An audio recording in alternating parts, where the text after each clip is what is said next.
세계 100대 악성 침입종, 수십억 달러의 피해, 생태계의 암살자라 불리는 괴물이 있습니다. 브라운 송어죠. 유럽과 호주에서 토착 어종을 싹쓸이했어요.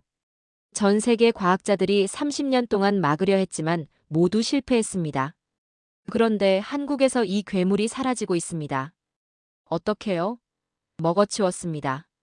처음 들었을 땐 저도 비웃었어요.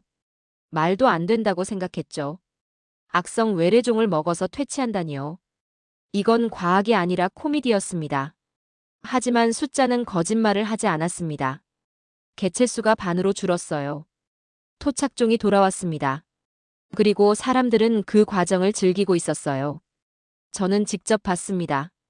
소양강에서요. 식당마다 브라운 송어 요리가 팔렸어요. 낚시 대회에 1000명이 몰렸습니다. 아이들까지 즐겁게 잡아먹고 있었어요. 세계가 실패한 것을 한국이 해냈습니다. 과학이 아니라 식문화로요. 불가능이 가능이 된 순간이었습니다. 여러분은 믿으시나요? 악성 외래종을 먹어서 퇴치할 수 있다는 걸요? 댓글로 생각을 남겨주세요. 그럼 제가 그 현장에서 목격한 충격적인 이야기를 지금 바로 들려드리겠습니다. 모든 게 시작된 그날로 돌아가 보죠. 본격 이야기 시작 전에 구독과 좋아요, 정중히 부탁드립니다. 매일 새로운 사연으로 여러분께 감동을 드리겠습니다. 저는 클레어 듀마입니다. 프랑스 국립과학연구센터 소속 생태학자죠. 30년 넘게 외래종 문제를 연구해왔습니다. 그날 제 연구실에 긴급 메일이 도착했습니다. 국제자연보전연맹에서 온 거였어요. 제목을 보는 순간 심장이 내려앉았습니다. 한국 소양강 브라운 송어 급증이라고 적혀 있었죠. 저는 즉시 첨부 파일을 열었습니다. 데이터가 눈앞에 펼쳐졌어요. 개체수가 폭발적으로 증가하고 있었습니다. 2020년부터 급격히 늘기 시작했죠. 브라운 송어를 아시나요? 유럽이 원산지인 대형 민물고기입니다. 60cm까지 자라죠. 문제는 식성이었어요. 엄청난 포식자였습니다. 이 물고기는 토착 어종을 가리지 않고 잡아먹었습니다. 작은 물고기부터 알까지 모조리 먹어치웠어요. 생태계를 완전히 무너뜨렸죠. 저는 이 악몽을 여러 번 봤습니다. 호주에서, 뉴질랜드에서, 남미에서. 어디든 브라운 송어가 들어가면 재앙이었어요. 토착종이 멸종 위기에 몰렸습니다. 국제자연보전연맹은 브라운 송어를 세계 100대 악성 침입종으로 지정했습니다. 생태계의 암살자라고 불렀죠. 각국 정부가 수십억 달러를 쏟아부었습니다. 하지만 막을 수 없었어요. 한번 퍼지면 끝이었습니다. 번식력이 너무 강했거든요. 암컷 한 마리가 수천 개의 알을 낳았습니다. 적응력도 뛰어났어요. 어떤 환경에서도 살아남았죠. 저는 모니터를 응시했습니다. 한국도 이제 당했구나. 한숨이 나왔어요. 또 다른 나라가 이 괴물과 싸워야 하는 겁니다. 즉시 동료들에게 연락했습니다. 파리에 있는 장 피에르 교수였어요. 그도 메일을 받았다고 했습니다. 장 피에르가 말했습니다. 한국은 준비가 안 됐을 겁니다. 브라운 송어 대응 경험이 없거든요. 심각한 상황이 될 거라고 예측했어요. 저도 동의했습니다. 다른 나라들의 사례를 봤을 때 낙관적일 수 없었죠. 호주는 10년 넘게 싸웠지만 실패했습니다. 뉴질랜드도 마찬가지였어요. 며칠 후 영국 BBC에서 보도가 나왔습니다. 브라운 송어, 생태계의 암살자라는 제목이었어요. 한국 상황을 다룬 기사였습니다. 기사는 충격적이었습니다. 소양강 수계에서 브라운 송어가 급증하고 있다고 보도했어요. 토착 어종인 쏘가리와 황어가 감소하고 있다고 경고했습니다. 전문가 인터뷰도 실렸습니다. 호주 멜버른 대학교 생태학자가 말했어요. 한국은 심각한 위기에 직면했다고요. 즉각적인 대응이 필요하다고 강조했습니다. 저는 기사를 읽으며 답답했습니다. 우리가 수십 년간 연구했지만 해결책을 찾지 못했거든요. 포획 작전도 소용없었습니다. 개체수가 너무 빨리 증가했어요. 독극물 투입도 시도했습니다. 하지만 부작용이 컸죠. 다른 생물까지 죽였습니다. 생태계를 더 망가뜨렸어요. 천적 도입도 고려했습니다. 그러나 위험했죠. 새로운 외래종 문제를 만들 수 있었습니다. 결국 포기했어요. 저는 좌절감을 느꼈습니다. 30년을 연구했는데 속수무책이었어요. 과학의 한계를 실감했습니다. 그날 저녁 프랑스 샌 강변을 걸었습니다. 강물을 보며 생각에 잠겼어요. 브라운 송어는 원래 이 강에 살던 물고기였습니다. 유럽에서는 문제가 없었어요. 천적도 있고 생태계가 균형을 이뤘죠. 하지만 다른 대륙으로 가면 괴물이 됐습니다. 인간의 욕심이 만든 재앙이었습니다. 19세기 유럽인들이 브라운 송어를 세계 곳곳에 퍼뜨렸어요. 낚시용이었죠. 스포츠 피싱을 즐기려고요.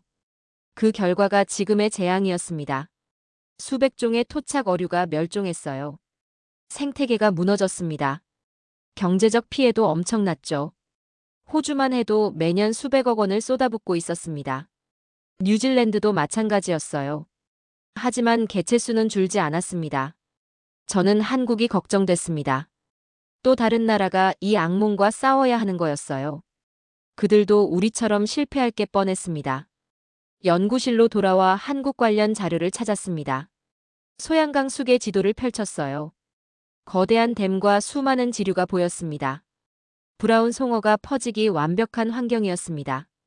차가운 물과 풍부한 먹이. 번식하기 좋은 조건이었죠. 저는 한국 환경부에 메일을 보냈습니다. 조언을 제공하고 싶다고 했어요. 우리의 실패 사례라도 공유하면 도움이 될 거라고 생각했습니다. 하지만 답장은 오지 않았습니다. 아마 너무 바빴을 거예요. 위기 상황이었으니까요. 일주일 후 독일 함부르크에서 국제생태학 학회가 열렸습니다. 저는 발표자로 참석했어요. 주제는 외래종 관리 실패 사례였습니다. 학회장에는 전 세계에서 200명이 넘는 학자들이 모였습니다. 모두 같은 고민을 안고 있었어요. 어떻게 외래종을 막을 것인가? 첫날 세션이 끝나고 휴게실에서 커피를 마셨습니다. 동료들과 한국 이야기가 나왔어요. 모두 걱정스러워했습니다. 한 호주 학자가 말했습니다. 한국은 우리 전철을 밟을 겁니다. 막대한 예산을 쓰고도 실패할 거라고 단언했어요. 뉴질랜드 학자도 거들었습니다. 브라운 송어는 절대 못 잡습니다. 이미 늦었다고 말했죠. 저는 고개를 끄덕였습니다. 안타깝지만 사실이었어요. 우리 모두가 실패했으니까요. 그때 누군가 흥미로운 말을 했습니다. 한국 대표단이 내일 발표한다고요. 저는 귀가 번쩍 뛰었습니다. 한국이 어떤 대응 전략을 세웠는지 궁금했어요. 이튿날 오전 10시. 한국 발표가 시작됐습니다. 발표자는 서울대학교 환경생태학과 김민중 교수였어요. 30대 중반의 젊은 학자였습니다. 김민중 교수가 무대에 올랐습니다. 첫 슬라이드가 떴어요. 제목이 눈에 들어왔습니다. 브라운 송어 관리의 새로운 접근. 식문화를 통한 개체수 조절. 저는 눈을 의심했습니다. 식문화요? 먹겠다는 건가요? 주변 학자들도 웅성거렸습니다. 김민중 교수가 말하기 시작했습니다. 우리는 브라운 송어를 퇴치하는 대신 활용하기로 했습니다. 식탁으로 불러들이는 거죠. 청중이 웃음을 터뜨렸습니다. 누군가 비웃는 소리가 들렸어요. 말도 안 된다는 반응이었습니다. 김민중 교수는 개의치 않고 계속 설명했습니다. 한국은 회를 즐기는 문화가 있다고요. 연어처럼 브라운 송어도 회로 먹을 수 있다고 말했습니다. 저는 어이가 없었습니다. 이건 과학이 아니었어요. 그냥 희망사항이었죠. 먹어서 퇴치한다니 말이 되나요? 옆자리 독일 학자가 속삭였습니다. 저 사람 제정신인가요? 저도 고개를 저었습니다. 김민중 교수는 시범 사업 계획을 발표했습니다. 지역 식당과 협력해서 브라운 송어 요리를 개발하겠다고 했어요. 낚시 대회도 열겠다고 밝혔습니다. 질의응답 시간이 됐습니다. 저는 손을 들었어요. 마이크를 받아 물었습니다. 교수님, 악성 외래종을 먹겠다는 건가요? 이건 과학적 접근이 아니라 코미디 아닙니까? 제 목소리는 냉소적이었습니다. 주변 학자들이 키득거렸어요. 김민중 교수의 얼굴이 굳었습니다. 하지만 그는 차분하게 답했습니다. 클레어 박사님, 기존 방법들이 모두 실패했습니다. 새로운 시도가 필요하지 않을까요? 저는 코웃음 쳤습니다. 새로운 게 아니라 비과학적인 겁니다. 먹어서 외래종이 줄어들 리 없어요. 김민준 교수가 답했습니다. 해보지 않고 어떻게 아십니까? 한국은 시도해 볼 겁니다. 학회장이 술렁였습니다.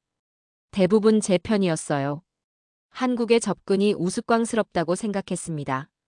발표가 끝나고 복도에서 동료들과 이야기했습니다. 모두 한국을 비웃었어요. 한 미국 학자는 말했습니다. 먹어서 해결된다면 우리도 진작했겠죠.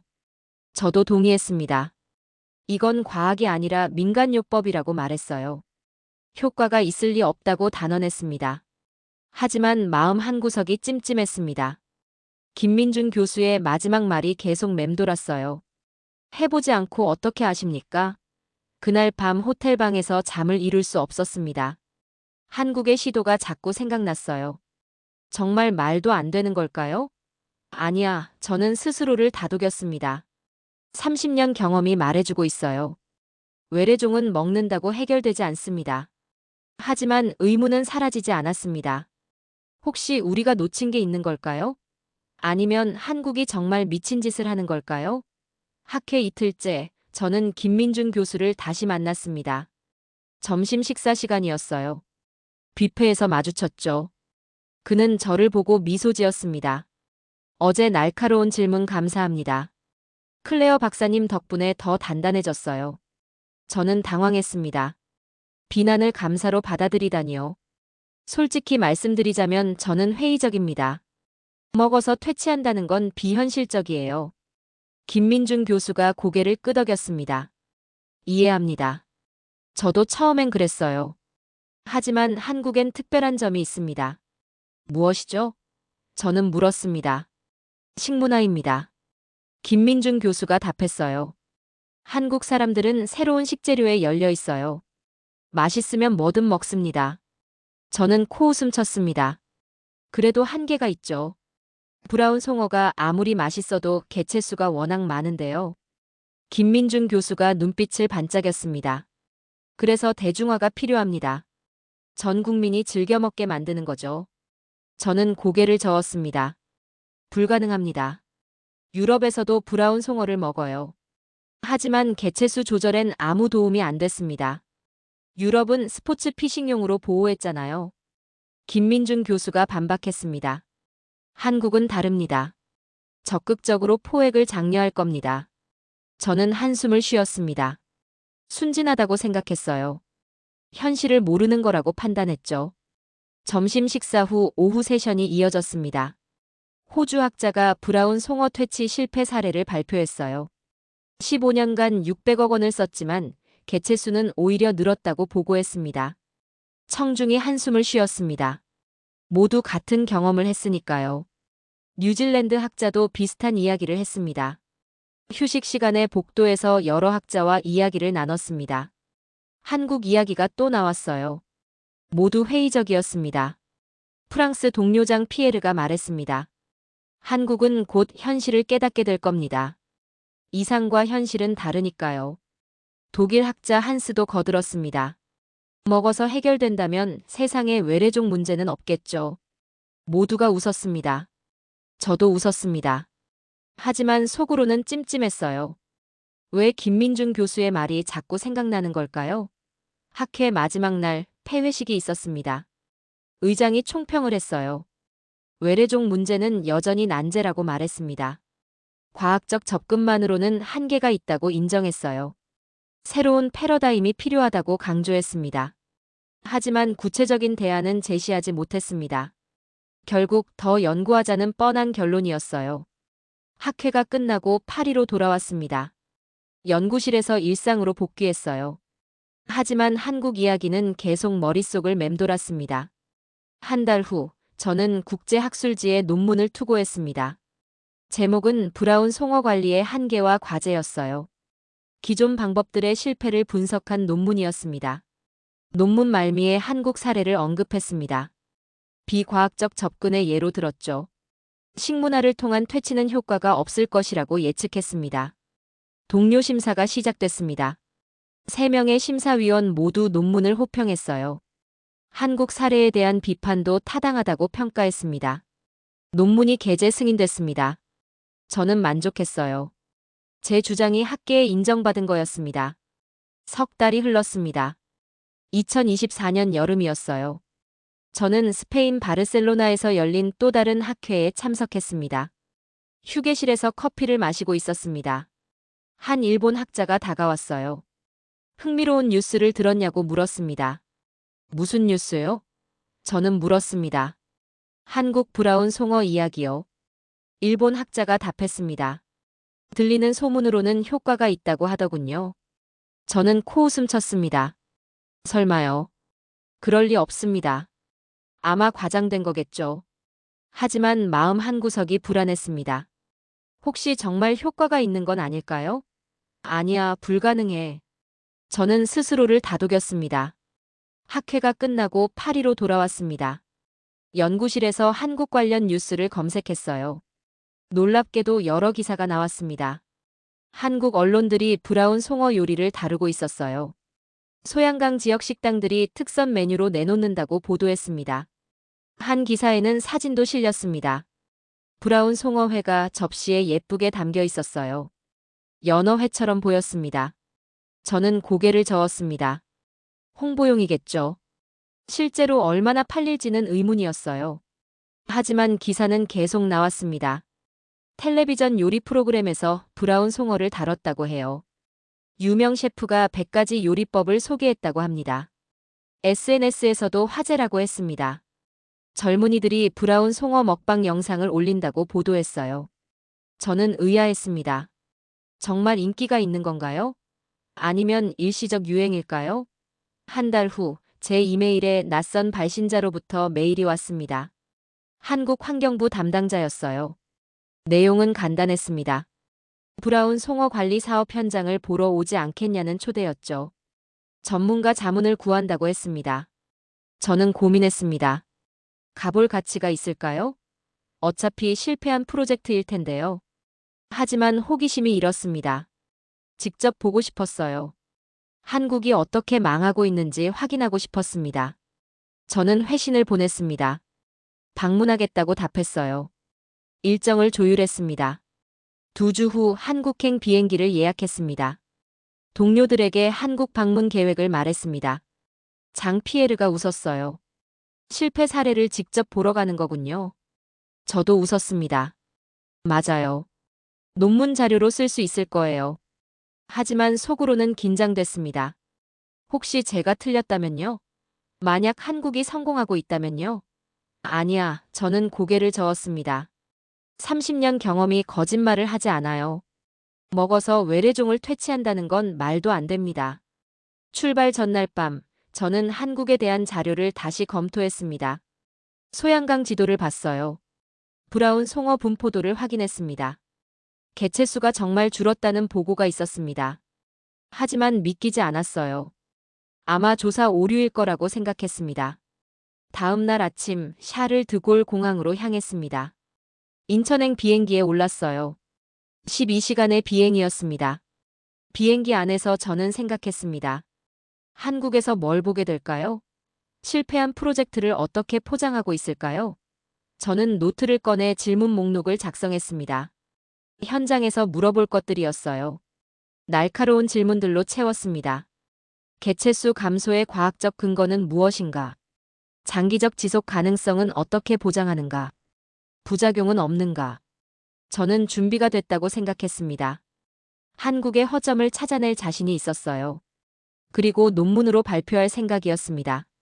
하지만 마음 한구석에 작은 기대도 있었습니다. 혹시 정말 뭔가 다른 게 있을까요?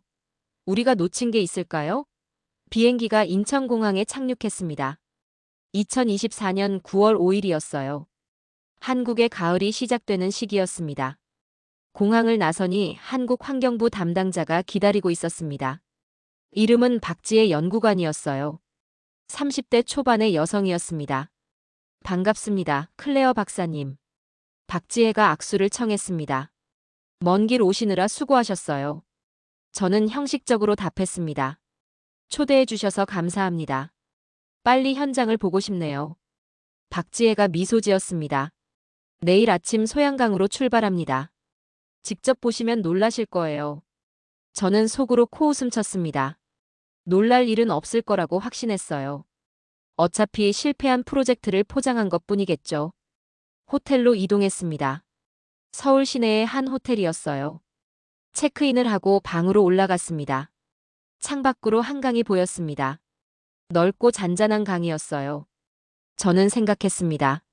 저 강에도 브라운 송어가 있을까요? 저녁을 먹으러 호텔 식당에 내려갔습니다. 메뉴판을 보다가 눈이 번쩍 떠졌어요. 브라운 송어 스테이크라는 메뉴가 있었습니다. 저는 웨이터를 불렀습니다. 이게 정말 브라운 송어인가요? 물었어요. 네, 맞습니다. 웨이터가 답했습니다. 소양강에서 잡은 신선한 브라운 송어예요. 요즘 인기 메뉴입니다. 저는 놀랐습니다. 서울 한복판 호텔 식당에까지 올라와 있다니요. 주문했습니다. 직접 맛을 봐야겠다고 생각했어요. 15분 후 요리가 나왔습니다. 연어 스테이크처럼 보였어요. 핑크빛 살코기가 먹음직스러웠습니다. 포크로 한 점을 잘랐습니다. 입에 넣었어요. 순간 멈칫했습니다.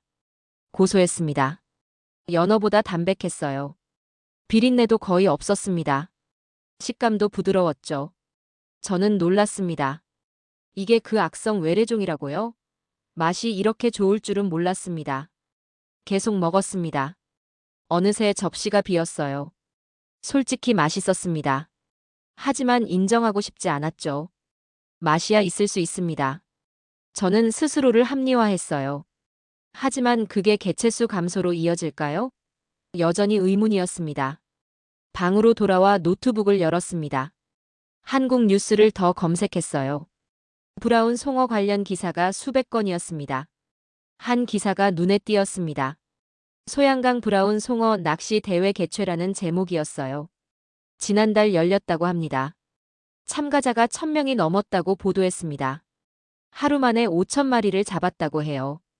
저는 눈을 의심했습니다. 5000마리요? 하루에요? 믿기지 않았습니다. 과장된 거겠죠. 다른 기사도 읽었습니다. 텔레비전 예능 프로그램에서 브라운 송어 낚시를 다뤘다고 해요. 시청률이 15%를 넘었답니다. SNS에서도 열풍이라고 했습니다. 해시태그 브라운 송어가 트렌드에 올랐다고 보도했어요. 저는 혼란스러웠습니다.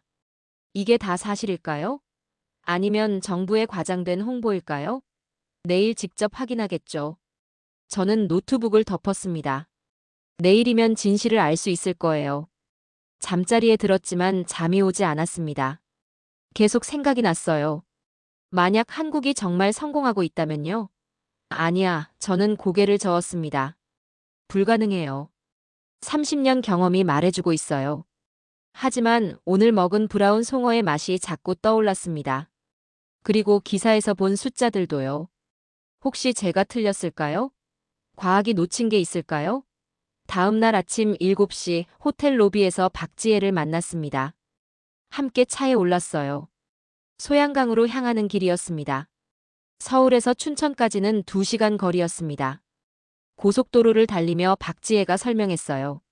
소양강댐은 한국에서 가장 큰 담수호라고 했습니다. 브라운 송어가 처음 발견된 건 2015년이었다고 합니다. 누군가 방류한 거였어요. 그 후 급속히 번식했다고 설명했습니다. 2020년부터 개체수가 폭발적으로 증가했다고 했습니다. 환경부가 심각성을 인지한 게 그때였어요. 저는 물었습니다. 초기 대응은 어땠나요? 박지혜가 한숨을 쉬었습니다. 솔직히 혼란스러웠습니다. 어떻게 해야 할지 몰랐어요. 다른 나라 사례를 참고했지만 모두 실패 사례였죠. 그래서 식문화를 활용하기로 한 건가요? 저는 물었습니다. 박지혜가 고개를 끄덕였습니다. 김민준 교수님이 제안하셨어요. 처음엔 모두 황당해했습니다. 하지만 다른 방법이 없었죠. 저는 회의적으로 물었습니다. 정말 효과가 있나요? 박지혜가 웃었습니다. 직접 보시면 알게 되실 겁니다. 숫자가 모든 걸 말해줘요. 춘천에 도착했습니다. 소양강댐이 눈앞에 펼쳐졌어요. 거대한 인공 호수였습니다. 물빛이 푸르렀어요. 첫 목적지는 현지 식당이었습니다. 소양 강변에 있는 작은 음식점이었어요. 간판에 브라운 송어 전문이라고 적혀 있었습니다. 문을 열고 들어갔습니다. 오전 10시였는데 이미 손님이 가득했어요. 놀라웠습니다. 주인 아주머니가 반갑게 맞아줬습니다. 박지혜를 알아보더군요. 또 오셨네요. 이번엔 외국분도 데려오셨어요? 네, 프랑스에서 오신 생태학자십니다.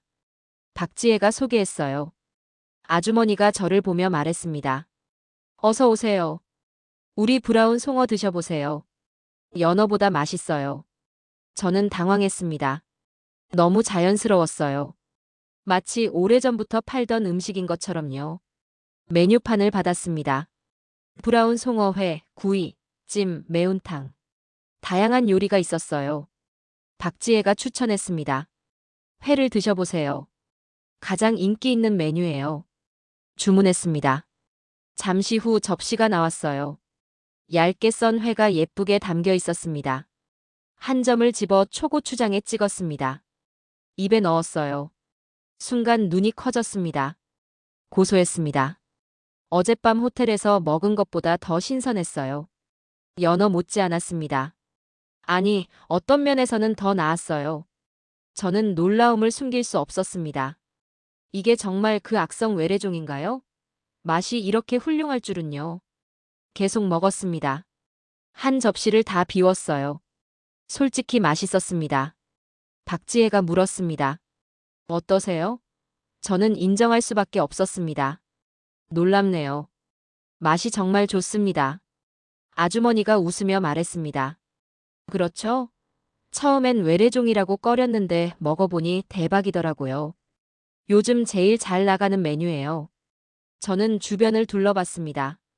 다른 테이블 손님들도 브라운 송어를 먹고 있었어요. 모두 만족스러운 표정이었습니다. 한 가족이 들어왔습니다. 아빠와 엄마, 아이 둘이었어요. 아이가 큰 소리로 말했습니다. 엄마 브라운 송어 먹으러 왔어요. 엄마가 웃으며 답했습니다. 알았어, 회 시켜줄게. 저는 충격을 받았습니다. 아이들까지 브라운 송어를 찾다니요. 이건 일시적 유행이 아니었어요. 아주머니에게 물었습니다. 장사가 잘 되나요? 대박이죠. 아주머니가 웃었습니다. 작년까지만 해도 이 식당 문 닫을 뻔했어요. 손님이 없었거든요. 하지만 브라운 송어 시작하고 완전히 달라졌다고 했습니다. 주말엔 예약이 꽉 찬다고 자랑했어요. 다른 식당들도 너도 나도 브라운 송어 메뉴를 내놓는다고 덧붙였습니다. 경쟁이 치열하다고 웃었어요. 저는 박지혜를 봤습니다. 이런 식당이 맞나요? 소양강 주변에만 50곳이 넘습니다. 박지혜가 답했습니다. 춘천 시내까지 합치면 100곳은 될 거예요. 저는 입을 다물지 못했습니다. 100곳이요? 믿기지 않았어요. 식사를 마치고 밖으로 나왔습니다. 강변을 걸었어요. 맑은 물이 흐르고 있었습니다. 저기 보세요. 박지혜가 강을 가리켰습니다. 낚시하는 사람들이 보이시죠? 강변 곳곳에 낚시꾼들이 있었습니다. 10여 명은 되어 보였어요. 모두 브라운 송어를 노리는 거라고 박지혜가 설명했습니다. 가까이 가봤습니다. 한 남성이 막 물고기를 낚아 올렸어요. 50cm는 되어 보이는 큰 브라운 송어였습니다. 남성이 환호했습니다. 와, 대박. 오늘 저녁 반찬 해결이다. 옆에 있던 친구가 말했습니다. 부럽다. 나도 빨리 잡고 싶네. 저는 다가가 물었습니다. 자주 오시나요? 남성이 고개를 끄덕였습니다. 주말마다 옵니다. 취미로 시작했는데 요즘 푹 빠졌어요. 잡은 물고기는 어떻게 하시나요? 저는 물었습니다. 집에 가져가서 회 떠먹죠. 남성이 웃으며 답했습니다. 가족들이 엄청 좋아해요. 친구가 거들었습니다. 저는 구워 먹는 게 더 좋던데요. 소금구이 최고예요. 저는 놀랐습니다. 이 사람들은 브라운 송어를 즐기고 있었어요. 골칫거리가 아니라 레저이자 식재료로 보고 있었습니다. 박지혜가 설명했습니다. 작년에 낚시 대회를 열었어요. 1000명이 넘게 참가했습니다. 하루 만에 5000마리를 잡았다고 했어요. 저는 어제 기사에서 본 숫자를 기억했습니다. 과장이 아니었구나. 올해는 더 많이 참가할 것 같다고 박지혜가 덧붙였습니다. 브라운 송어 낚시가 유행이거든요. 저는 믿기지 않았습니다. 악성 외래종을 잡는 게 유행이라니요. 이건 제가 아는 상식과 완전히 달랐어요. 점심시간이 다가왔습니다. 박지혜가 다른 식당으로 안내했어요. 이번엔 브라운 송어 매운탕 전문점이었습니다. 식당에 들어서자 매콤한 냄새가 났습니다. 손님이 또 가득했어요. 평일 점심시간인데도요. 자리에 앉았습니다. 매운탕을 주문했어요. 큰 뚝배기에 나왔습니다. 김이 모락모락 났어요. 한 숟갈 떠서 맛봤습니다. 얼큰했습니다. 국물이 진하고 깊었어요. 생선살도 부드러웠습니다. 이것도 맛있네요. 저는 감탄했습니다. 박지혜가 웃었습니다. 한국 사람들은 매운탕을 좋아해요. 브라운 송어로 끓이니 완벽하더라고요. 옆 테이블 손님들 대화가 들렸습니다. 여기 매운탕 진짜 맛있어. 한 여성이 말했습니다. 맞아, 다른 생선보다 나은 것 같아. 일행이 동의했어요. 저는 충격을 받았습니다. 다른 생선보다 낫다고요? 브라운 송어가 토착 어종을 대체하고 있는 건가요? 박지혜에게 물었습니다. 사람들이 정말 선호하나요? 네, 특히 젊은 층에서요. 박지혜가 답했습니다. SNS에서 엄청 화제예요. 휴대폰을 꺼내 보여줬습니다. 인스타그램이었어요. 해시태그 브라운 송어를 검색하니 수천 개의 게시물이 나왔습니다. 먹방 사진들이 가득했어요. 젊은이들이 브라운 송어 요리를 찍어 올린 거였습니다. 좋아요 수가 수백, 수천 개였어요. 한 게시물을 클릭했습니다. 릴스 영상이었어요. 한 여성이 브라운 송어 회를 먹으며 말했습니다. 이거 진짜 대박이에요. 연어보다 맛있어요. 댓글이 수백 개였습니다. 저도 먹어봤는데 진짜 맛있더라. 어디서 파나요? 다음 주말에 소양강 가야겠다. 저는 할 말을 잃었습니다. 이건 단순한 식재료가 아니었어요.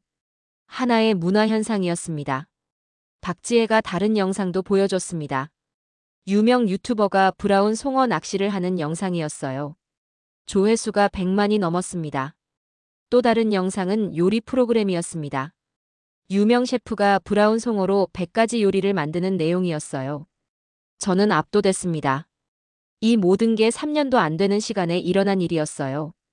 식사를 마치고 환경부 사무소로 이동했습니다. 춘천에 있는 소양강 관리사무소였어요. 회의실에서 데이터를 보여줬습니다. 그래프가 스크린에 떴어요.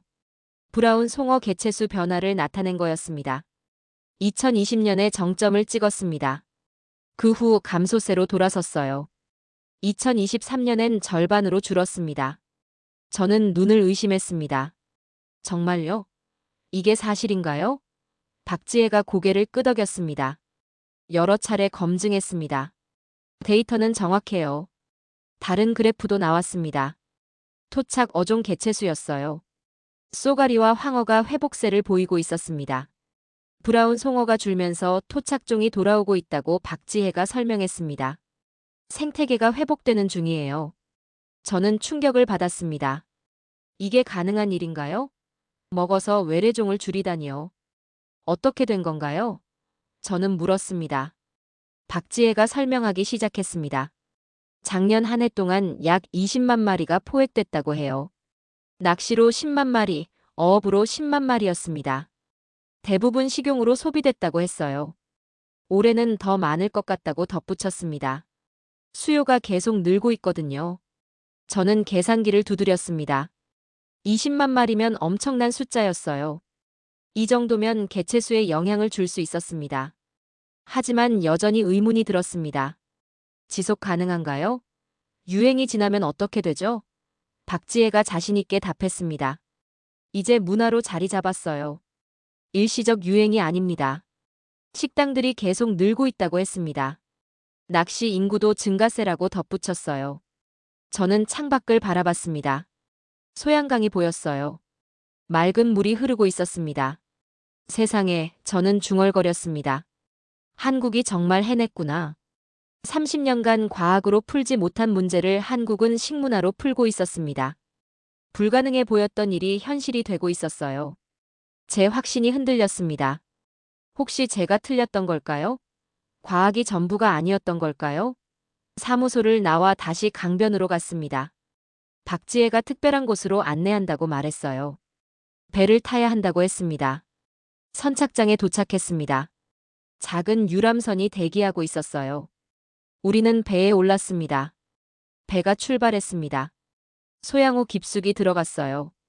사방이 산으로 둘러싸인 아름다운 풍경이었습니다. 30분쯤 갔을까요? 한적한 섬 하나에 도착했어요. 작은 횟집이 보였습니다. 여기는 뭐죠? 저는 물었습니다. 브라운 송어 요리 전문점이에요. 박지혜가 답했습니다. 소양호에서 가장 유명한 곳이죠. 섬에 내렸습니다. 횟집 주인이 나와서 맞아줬어요. 50대 남성이었습니다. 어서 오세요. 주인이 인사했습니다. 오늘 갓 잡은 브라운 송어 있어요. 실내로 안내됐습니다. 창으로 호수가 보였어요. 경치가 일품이었습니다. 자리에 앉았습니다. 주인이 추천했어요. 오늘은 특별한 걸 준비했습니다. 브라운 송어 풀코스예요. 풀코스요? 저는 놀라서 물었습니다. 네, 전체부터 메인까지 모두 브라운 송어로 만든 요리입니다. 주인이 자랑스럽게 말했어요. 첫 번째 요리가 나왔습니다. 브라운 송어 카르파초였어요.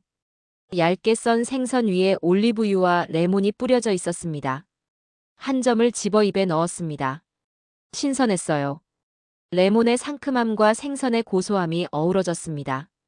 두 번째 요리는 브라운 송어 스시였습니다. 일본식 초밥이었어요. 밥 위에 얇은 생선 조각이 올려져 있었습니다.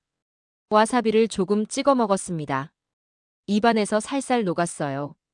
연어 스시와 구별이 안 될 정도였습니다.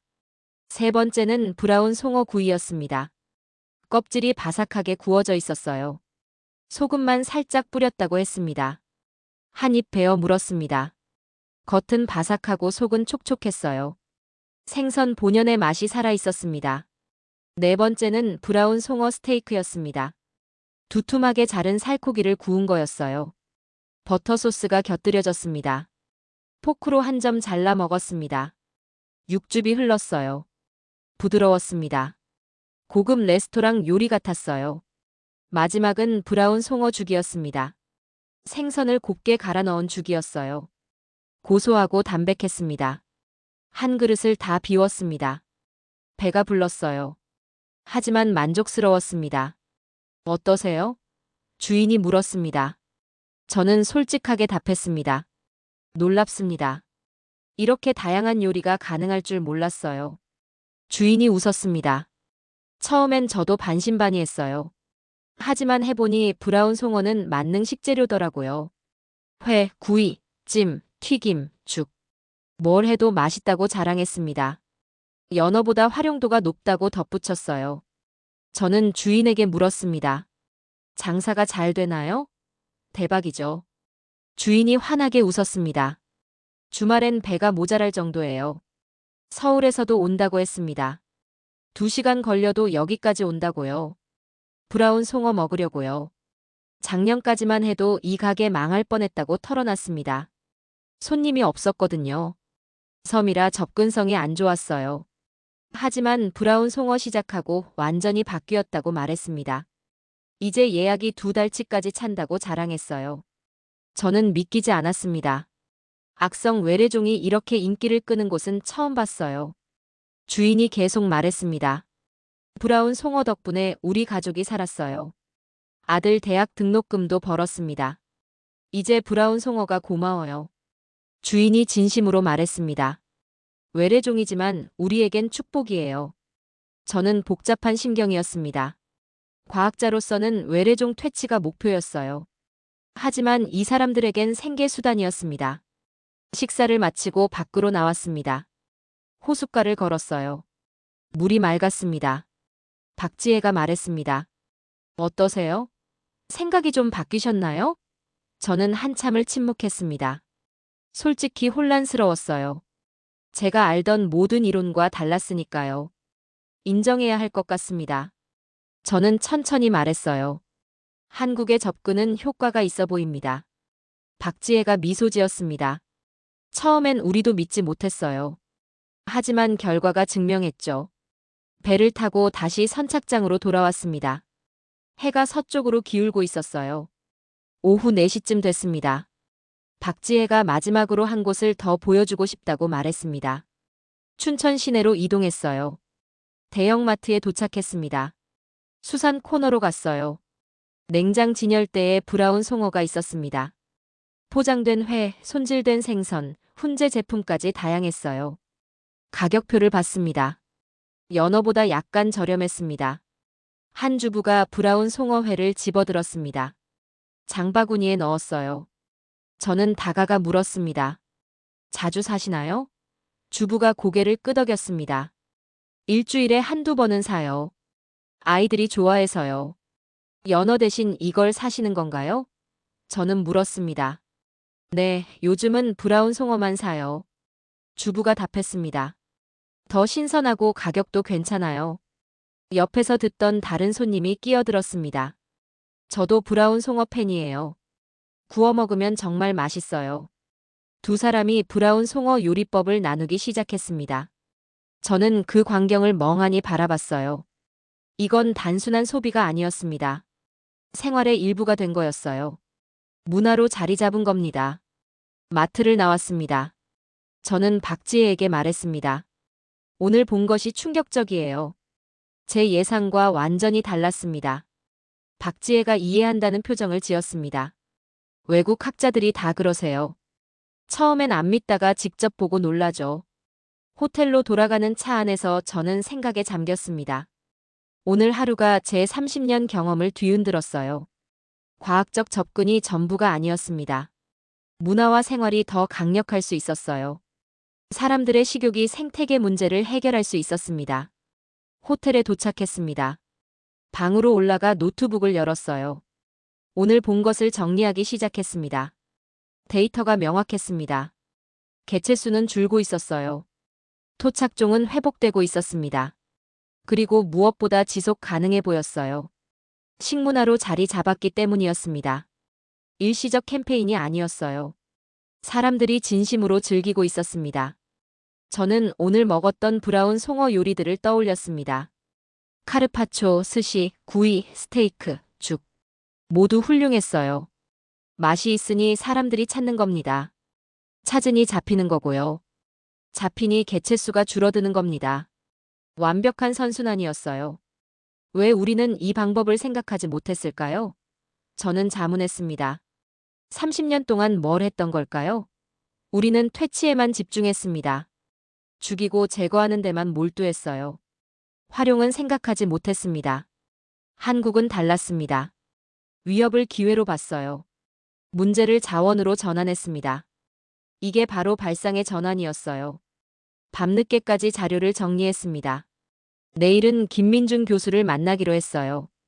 직접 이야기를 듣고 싶었습니다. 다음 날 아침 서울대학교를 방문했습니다. 김민중 교수의 연구실이었어요. 책과 논문으로 가득한 공간이었습니다. 김민중 교수가 반갑게 맞아줬습니다. 클레어 박사님, 다시 만나 반갑습니다. 함부르크 학회 이후 오랜만이네요. 저는 약간 민망했습니다. 그때 너무 냉소적이었던 게 떠올랐거든요. 죄송합니다. 그때 제가 무례했어요. 김민중 교수가 웃었습니다. 괜찮아요. 당연한 반응이었어요. 저도 처음엔 말도 안 된다고 생각했으니까요. 자리에 앉았습니다. 커피를 한 잔씩 받았어요. 김민중 교수가 먼저 말을 꺼냈습니다. 어제 현장은 어떠셨나요? 충격적이었습니다. 저는 솔직하게 답했어요. 제 예상을 완전히 뛰어넘었습니다. 김민중 교수가 고개를 끄덕였습니다. 처음 이 아이디어를 냈을 때 모두가 미쳤다고 했어요. 환경부도 동료 학자들도요. 그런데 왜 밀어붙이셨나요? 저는 물었습니다. 다른 방법이 없었어요. 김민중 교수가 답했습니다. 외국 사례를 다 봤는데 실패뿐이었죠. 그래서 완전히 다른 접근을 생각했다고 말했습니다. 퇴치가 아니라 활용. 문제가 아니라 자원으로 보자고요. 하지만 확신이 있었나요? 저는 물었습니다. 없었어요. 김민준 교수가 웃었습니다. 솔직히 반반이었죠. 하지만 해볼 가치는 있다고 판단했어요. 초기가 힘들었다고 털어놨습니다. 아무도 안 믿었거든요. 식당 주인들을 설득하는 게 제일 어려웠다고 합니다. 하지만 한두 곳이 시작하니 효과가 보였다고 했어요. 맛이 좋으니 입소문이 났다고 설명했습니다. 그 다음부터는 자연스럽게 퍼졌다고 말했습니다. 정부가 홍보를 도왔고 미디어가 주목했어요. 순식간에 트렌드가 됐답니다. 저는 감탄했습니다. 대단한 통찰력이십니다. 과학자이면서 동시에 문화를 이해하셨어요. 김민준 교수가 겸손하게 말했습니다. 운이 좋았어요. 한국의 식문화가 받쳐줬으니까요. 한국 사람들은 새로운 음식에 개방적이라고 설명했습니다. 맛있으면 뭐든 시도해보는 문화라고요. 또 회를 즐기는 문화가 있었다고 덧붙였습니다. 브라운 송어가 회로 먹기 좋은 생선이었어요. 이게 결정적이었다고 분석했습니다. 그렇다면 다른 나라에서도 가능할까요? 저는 물었습니다. 김민준 교수가 신중하게 답했습니다. 식문화에 달렸어요. 생선을 많이 먹는 나라라면 가능할 겁니다. 하지만 육식 중심 국가는 어려울 수 있다고 했습니다. 민물고기를 잘 안 먹는 문화권도 마찬가지라고 덧붙였어요. 그래도 시도해볼 가치는 있다고 강조했습니다. 각 나라의 식문화에 맞게 변형하면 된다고 조언했습니다. 저는 메모하며 들었습니다. 이건 논문감이었어요. 아니, 책으로 써도 될 만한 내용이었습니다. 한 가지 더 물었습니다. 앞으로 계획은 뭔가요? 김민준 교수가 답했습니다. 완전 퇴치는 목표가 아니에요. 공존하면서 관리하는 겁니다. 적정 개체수를 유지한다고 설명했습니다. 너무 줄이면 식재료가 부족해지니까요. 생태계 균형만 회복하면 된다고 말했습니다. 지속 가능한 관리가 목표라고 강조했습니다. 브라운 송어를 완전히 없애는 게 아니라 토착종과 공존하게 만드는 거라고요. 저는 고개를 끄덕였습니다. 현명한 접근이었어요. 생태학적으로도 경제적으로도 합리적이었습니다. 연구실을 나서며 저는 생각했습니다. 이 사람은 천재구나. 과학과 문화를 함께 이해하는 드문 학자였어요. 점심은 대학 근처 식당에서 먹었습니다. 당연히 브라운 송어 요리였어요. 이제 저도 익숙해졌습니다. 오후에는 환경부 본부를 방문했습니다. 서울 중심가에 있었어요. 담당 국장을 만났습니다. 국장이 말했습니다. 클레어 박사님, 한국의 사례를 어떻게 보시나요? 저는 솔직하게 답했습니다. 놀랍습니다. 과학으로 풀지 못한 문제를 문화로 풀었어요. 국장이 만족스러워했습니다. 처음엔 우리도 반신반의했어요. 하지만 결과가 증명했죠. 다른 나라에서도 관심을 보인다고 말했습니다. 호주, 뉴질랜드, 칠레에서 문의가 왔다고 해요. 벤치마킹하러 오고 싶다는 요청이 많다고 덧붙였습니다. 한국의 경험을 공유할 계획이라고 밝혔어요. 저는 제안했습니다. 국제학회에서 발표하시는 게 좋겠어요. 세계가 알아야 합니다.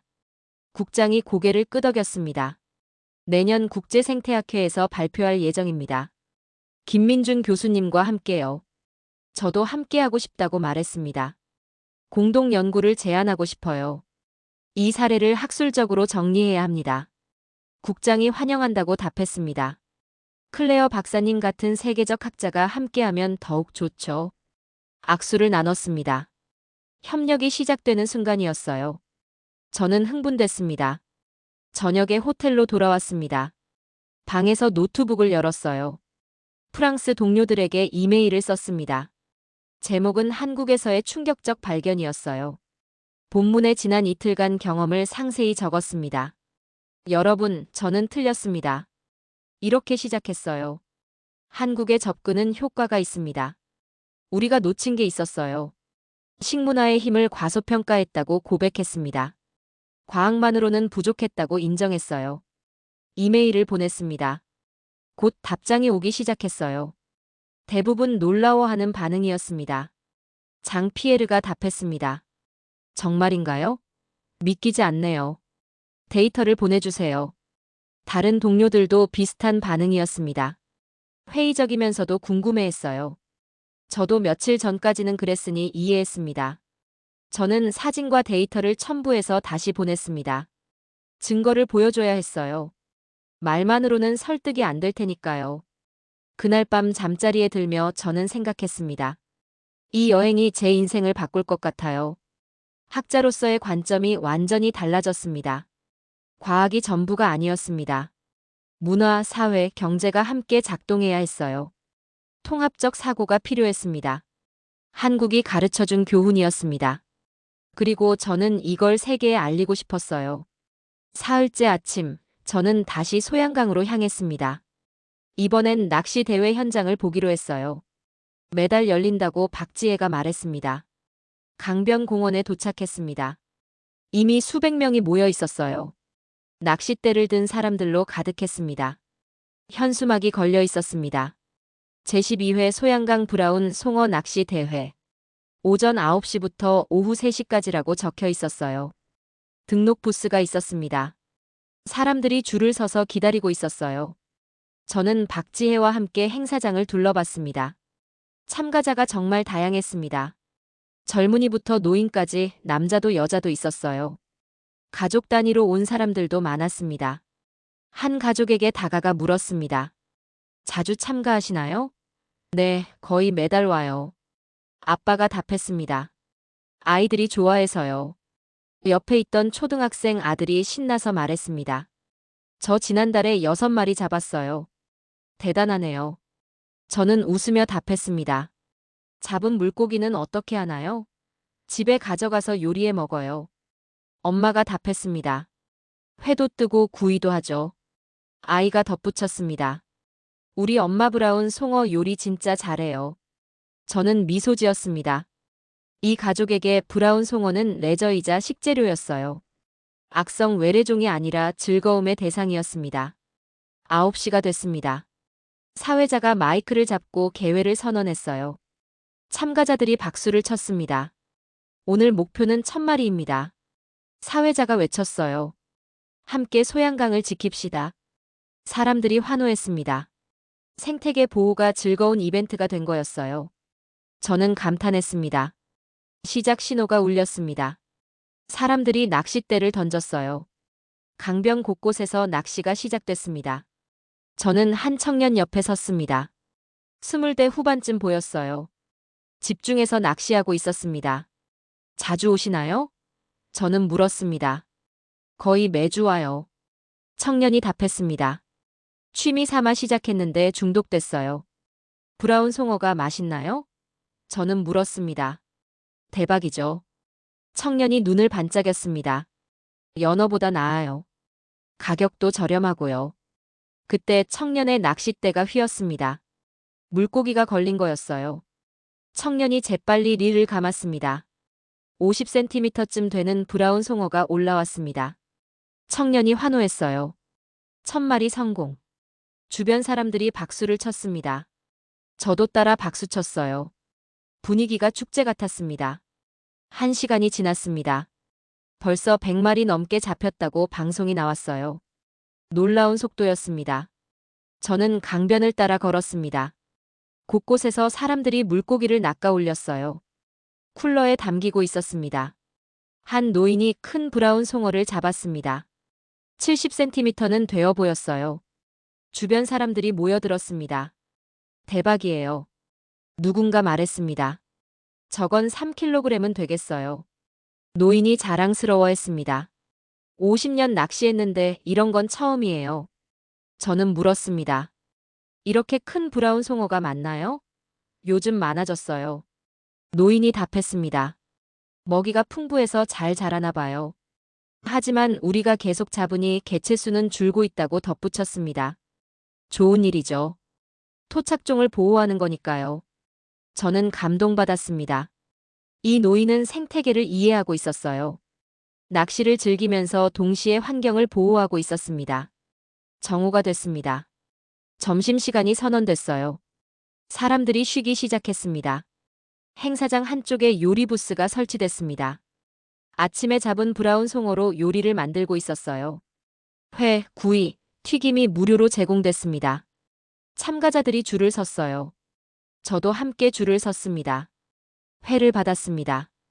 갓 잡은 생선이라 정말 신선했어요. 한 점 먹어봤습니다. 쫄깃했습니다. 옆에 서 있던 여성이 말을 걸었습니다. 맛있죠? 정말 신선하네요. 저는 답했습니다. 아침에 잡은 거라 그래요. 여성이 설명했습니다.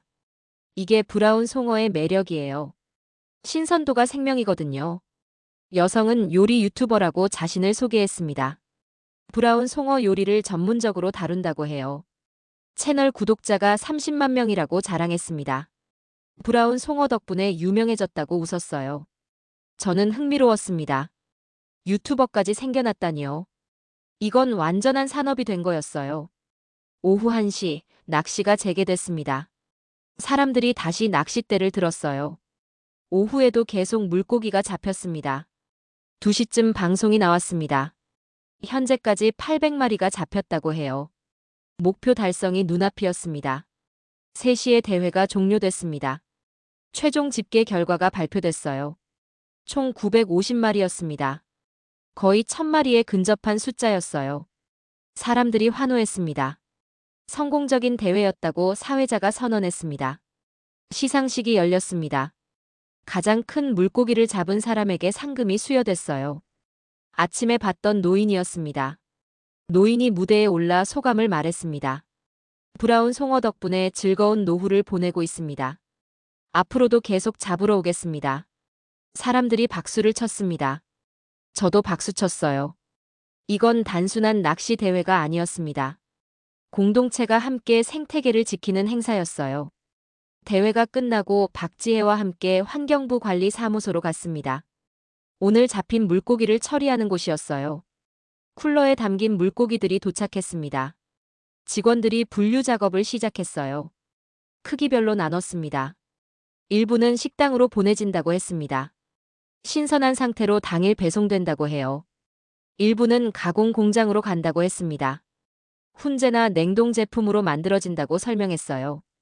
참가자들도 원하면 가져갈 수 있다고 했습니다. 많은 사람이 자기가 잡은 물고기를 집으로 가져간다고 덧붙였습니다.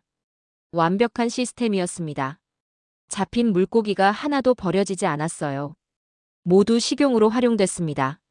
저는 감탄했습니다. 이게 바로 지속 가능한 관리구나. 퇴치가 아니라 활용.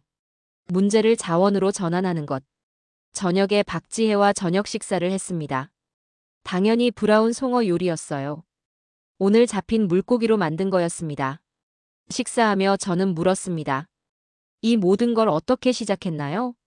박지혜가 설명하기 시작했습니다. 2021년에 시범 사업으로 시작했다고 해요. 처음엔 5개 식당이 참여했답니다. 반응이 좋아서 점점 확대됐다고 했습니다. 정부가 홍보를 도왔다고 말했어요.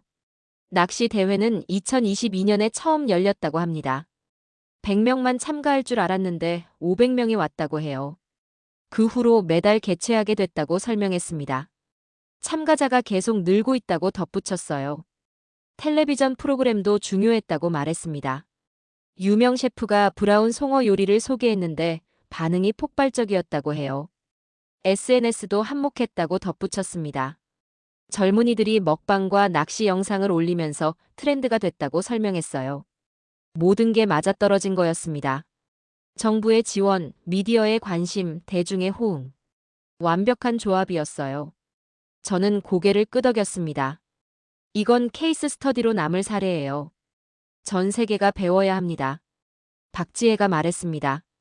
클레어 박사님이 논문으로 써주시면 좋겠어요. 세계에 알려주세요. 꼭 그러겠습니다. 저는 약속했습니다. 이건 너무 중요한 사례예요. 저녁 식사를 마치고 호텔로 돌아왔습니다. 방에서 노트북을 열었어요. 오늘 본 것을 정리하기 시작했습니다. 낚시 대회의 효율성이 놀라웠습니다. 한 달에 1000마리씩, 1년이면 12,000마리였어요. 거기에 일반 낚시와 어업까지 합치면 엄청난 숫자였습니다. 게다가 지속 가능했습니다. 사람들이 즐기면서 하니까요. 의무가 아니라 취미였습니다. 강제가 아니라 자발적이었어요. 경제적 효과도 컸습니다. 식당, 낚시 장비, 관광까지 연결됐어요. 한 마리의 브라운 송어가 여러 산업을 먹여 살리고 있었습니다. 저는 그래프를 그려봤습니다. 개체수 감소와 경제 활성화가 동시에 일어나고 있었어요. 윈윈이었습니다. 다음 날 아침, 저는 춘천시청을 방문했습니다. 시장을 만나기로 했어요. 행정적 관점을 듣고 싶었습니다. 시장실에 들어갔습니다. 50대 중반의 시장이 반갑게 맞아줬어요. 악수를 나눴습니다. 클레어 박사님, 멀리서 오셨어요. 시장이 말했습니다. 우리 브라운 송어 사업에 관심 가져주셔서 감사합니다. 인상적인 사례입니다. 저는 답했습니다. 어떻게 이런 아이디어를 실행하셨나요?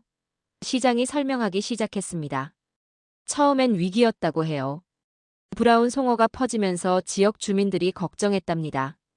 관광 산업에 타격이 올까봐 두려워했다고 합니다. 소양강이 오염됐다는 인식이 퍼질까봐요. 하지만 김민중 교수의 제안을 듣고 생각이 바뀌었다고 말했습니다. 위기를 기회로 만들 수 있겠다고 판단했다고 해요. 시에서 적극 지원했다고 설명했습니다. 식당 개업 지원금을 줬어요. 낚시 대회 개최 비용도 댔답니다.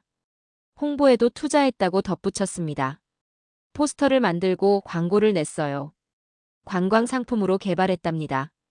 결과는 대성공이었다고 자랑했습니다. 관광객이 30% 늘었다고 해요. 지역 경제가 살아났답니다. 숫자를 보여줬습니다. 브라운 송어 관련 매출이 작년에 100억 원을 넘었다고 해요. 일자리도 200개 넘게 생겼답니다. 저는 놀랐습니다. 악성 외래종이 경제 효자가 된 거였어요. 재앙이 축복으로 바뀐 겁니다. 시장이 계속 말했습니다. 다른 지역에서도 배우러 와요. 경상도, 전라도에서도 문의가 온답니다. 심지어 일본에서도 관심을 보인다고 말했습니다. 시찰단을 보내고 싶다고 연락이 왔다고 해요. 저는 시장에게 제안했습니다. 국제 컨퍼런스를 개최하시면 어떨까요? 세계 생태학자들을 초대하는 거예요. 시장의 눈이 반짝였습니다. 좋은 생각이네요. 춘천을 세계적으로 알릴 기회가 되겠어요. 저도 참여하겠다고 약속했습니다. 프랑스 동료들도 데려오겠다고 말했어요. 이 사례를 세계에 알려야 한다고 강조했습니다. 시청을 나서며 저는 확신했습니다. 한국의 사례는 패러다임의 전환이에요. 생태관리의 새로운 모델입니다. 오후에는 대학교 세미나에 참석했습니다. 김민중 교수가 학생들에게 강의하는 자리였어요. 저도 초대받았습니다. 강의실에 100명 넘는 학생이 있었습니다. 모두 집중해서 듣고 있었어요. 김민중 교수가 브라운 송어 사례를 설명하고 있었습니다. 전통적 접근은 퇴치였습니다. 김민중 교수가 말했습니다. 죽이고 제거하는 거죠. 하지만 효과가 없었어요. 우리는 발상을 전환했습니다. 계속 말했어요. 활용하기로 했죠. 문제를 자원으로 봤습니다. 핵심은 경제적 가치를 만드는 겁니다. 강조했습니다. 사람들이 이익을 보면 자발적으로 움직여요. 브라운 송어의 가격을 매긴 거예요. 설명했습니다. 맛있는 식재료, 레저 자원으로 만들었죠. 그러니 사람들이 찾게 된 겁니다. 학생들이 고개를 끄덕였습니다. 한 학생이 질문했어요. 완전히 퇴치하지 않아도 되나요? 김민중 교수가 답했습니다. 완전 퇴치는 불가능해요. 그리고 필요하지도 않습니다. 적정 개체수를 유지하면 돼요. 계속 설명했습니다. 생태계에 위협이 안 될 정도로만 조절하는 거죠. 그러면 지속 가능합니다. 덧붙였습니다. 식재료 공급도 계속되고 생태계도 보호되는 거예요. 다른 학생이 물었습니다. 다른 외래종에도 적용할 수 있나요? 김민진 교수가 신중하게 답했습니다. 식용 가능한 종이라면 시도해 볼 만해요. 하지만 독성이 있거나 맛이 없으면 어렵겠죠. 각 사례마다 다르게 접근해야 한다고 강조했습니다. 만능 해결책은 없다고 말했어요. 강의가 끝나고 질의응답 시간이 됐습니다. 김민중 교수가 저를 소개했어요. 프랑스에서 온 세계적 생태학자라고요. 학생들이 박수를 쳤습니다. 한 학생이 저에게 물었어요. 처음엔 회의적이셨다고 들었는데 생각이 바뀌신 이유가 뭔가요? 저는 솔직하게 답했습니다. 직접 봤기 때문입니다. 숫자와 현장이 모든 걸 증명했어요. 과학자로서 데이터를 무시할 수 없었다고 말했습니다. 개체수는 줄고 토착종은 회복되고 경제는 활성화됐어요. 완벽한 성공이었죠. 무엇보다 지속 가능했다고 강조했습니다. 사람들이 즐기면서 하니까요. 이게 가장 중요한 포인트예요. 다른 학생이 물었습니다. 유럽에서도 가능할까요? 저는 고개를 끄덕였습니다. 가능하다고 봐요. 단 식문화를 고려해야 합니다. 유럽은 민물고기를 덜 먹는 문화예요. 설명했습니다. 하지만 요리법을 개발하면 가능할 겁니다. 프랑스로 돌아가면 제안할 생각이라고 밝혔습니다. 한국의 사례를 벤치마킹하자고요. 학생들이 관심을 보였습니다. 여러 질문이 쏟아졌어요. 1시간 넘게 이야기를 나눴습니다. 세미나가 끝나고 저는 김민준 교수와 커피를 마셨습니다. 캠퍼스 카페였어요. 창밖으로 가을 단풍이 보였습니다. 교수님, 정말 대단한 일을 하셨어요. 저는 말했습니다. 세계 생태학의 역사를 바꿨습니다. 김민준 교수가 겸손하게 답했습니다. 과찬이세요. 저는 그냥 다른 방법을 시도했을 뿐이에요. 아니에요. 저는 고개를 저었습니다. 이건 혁명입니다. 패러다임의 전환이에요. 앞으로 많은 나라가 따라할 거예요. 덧붙였습니다. 교수님은 선구자로 기억될 겁니다. 김민준 교수가 웃었습니다. 클레어 박사님이 세계에 알려주시면 감사하죠. 혼자서는 한계가 있어요. 함께 합시다. 저는 제안했습니다. 공동 연구로 논문을 쓰죠. 국제학술지에 발표하는 겁니다. 김민준 교수가 흔쾌히 동의했습니다. 좋습니다. 함께하면 더 큰 영향을 줄 수 있겠네요. 우리는 악수를 나눴습니다. 협력이 시작되는 순간이었어요. 저는 설렜습니다.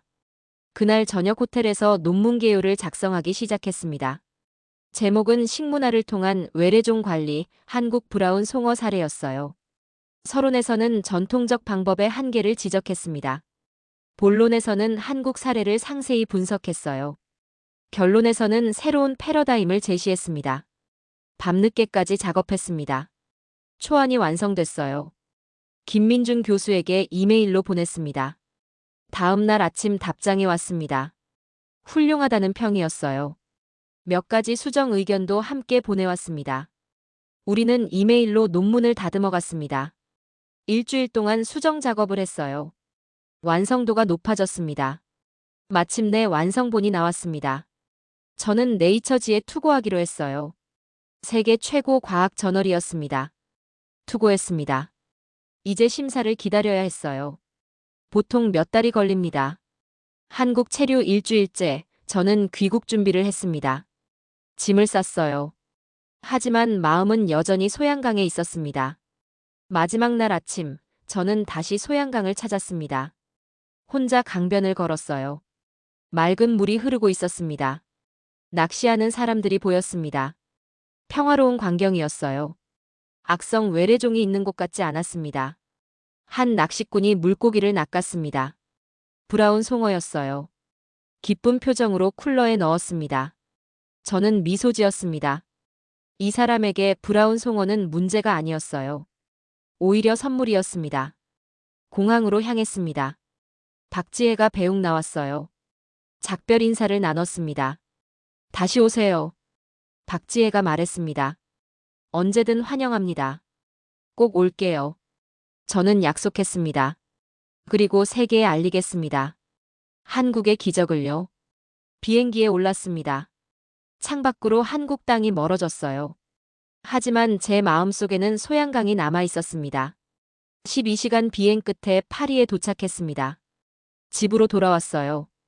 익숙한 공간이었지만 뭔가 달라 보였습니다. 제 시각이 바뀌었기 때문이었어요. 이제 문제를 다르게 보게 됐습니다. 위기가 아니라 기회로요. 파리로 돌아온 다음 날, 저는 연구소에 출근했습니다. 동료들이 반갑게 맞아줬어요. 한국 이야기를 듣고 싶어 했습니다. 점심시간에 세미나실에 모였습니다. 20명 정도 됐어요. 저는 프레젠테이션을 준비했습니다. 한국에서 놀라운 것을 봤습니다. 저는 시작했어요. 브라운 송어 문제를 식문화로 해결하고 있었습니다. 슬라이드를 넘겼습니다. 개체수 감소 그래프가 나왔어요. 토착종 회복 데이터도 보여줬습니다. 동료들이 놀란 표정을 지었습니다. 하지만 회의적인 눈빛도 보였어요. 장 피에르가 먼저 말했습니다. 정말 먹어서 줄인 거예요? 다른 요인은 없었나요? 저는 고개를 저었습니다. 확인했어요. 다른 퇴치 작전은 없었습니다. 순전히 식용 소비로 줄인 겁니다. 다른 동료가 물었습니다. 그런데 그게 지속 가능한가요? 유행이 지나면 어떻게 되죠? 저는 자신있게 답했습니다. 이미 문화로 자리 잡았어요. 3년째 지속되고 있고 오히려 확대되는 추세입니다. 사진들을 보여줬습니다. 식당, 낚시 대회, 요리 프로그램 장면들이었어요. 동료들이 집중해서 봤습니다.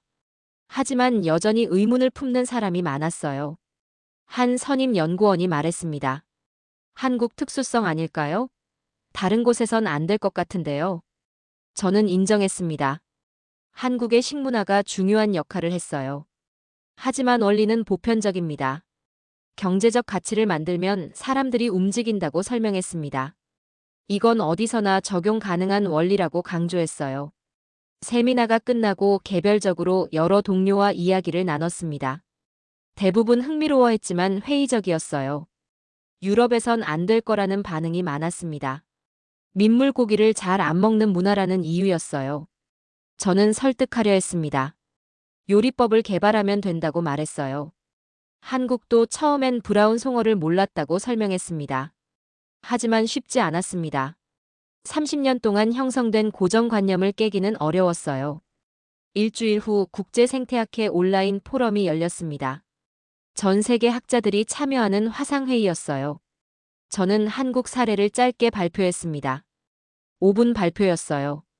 핵심만 간추려서 설명했습니다. 발표가 끝나자 채팅창이 술렁였습니다. 반응이 엇갈렸어요. 미국 학자가 댓글을 달았습니다. 흥미롭지만 장기 데이터가 필요합니다. 3년은 너무 짧아요. 호주 학자도 회의적이었습니다. 호주에서도 브라운 송어를 먹어요.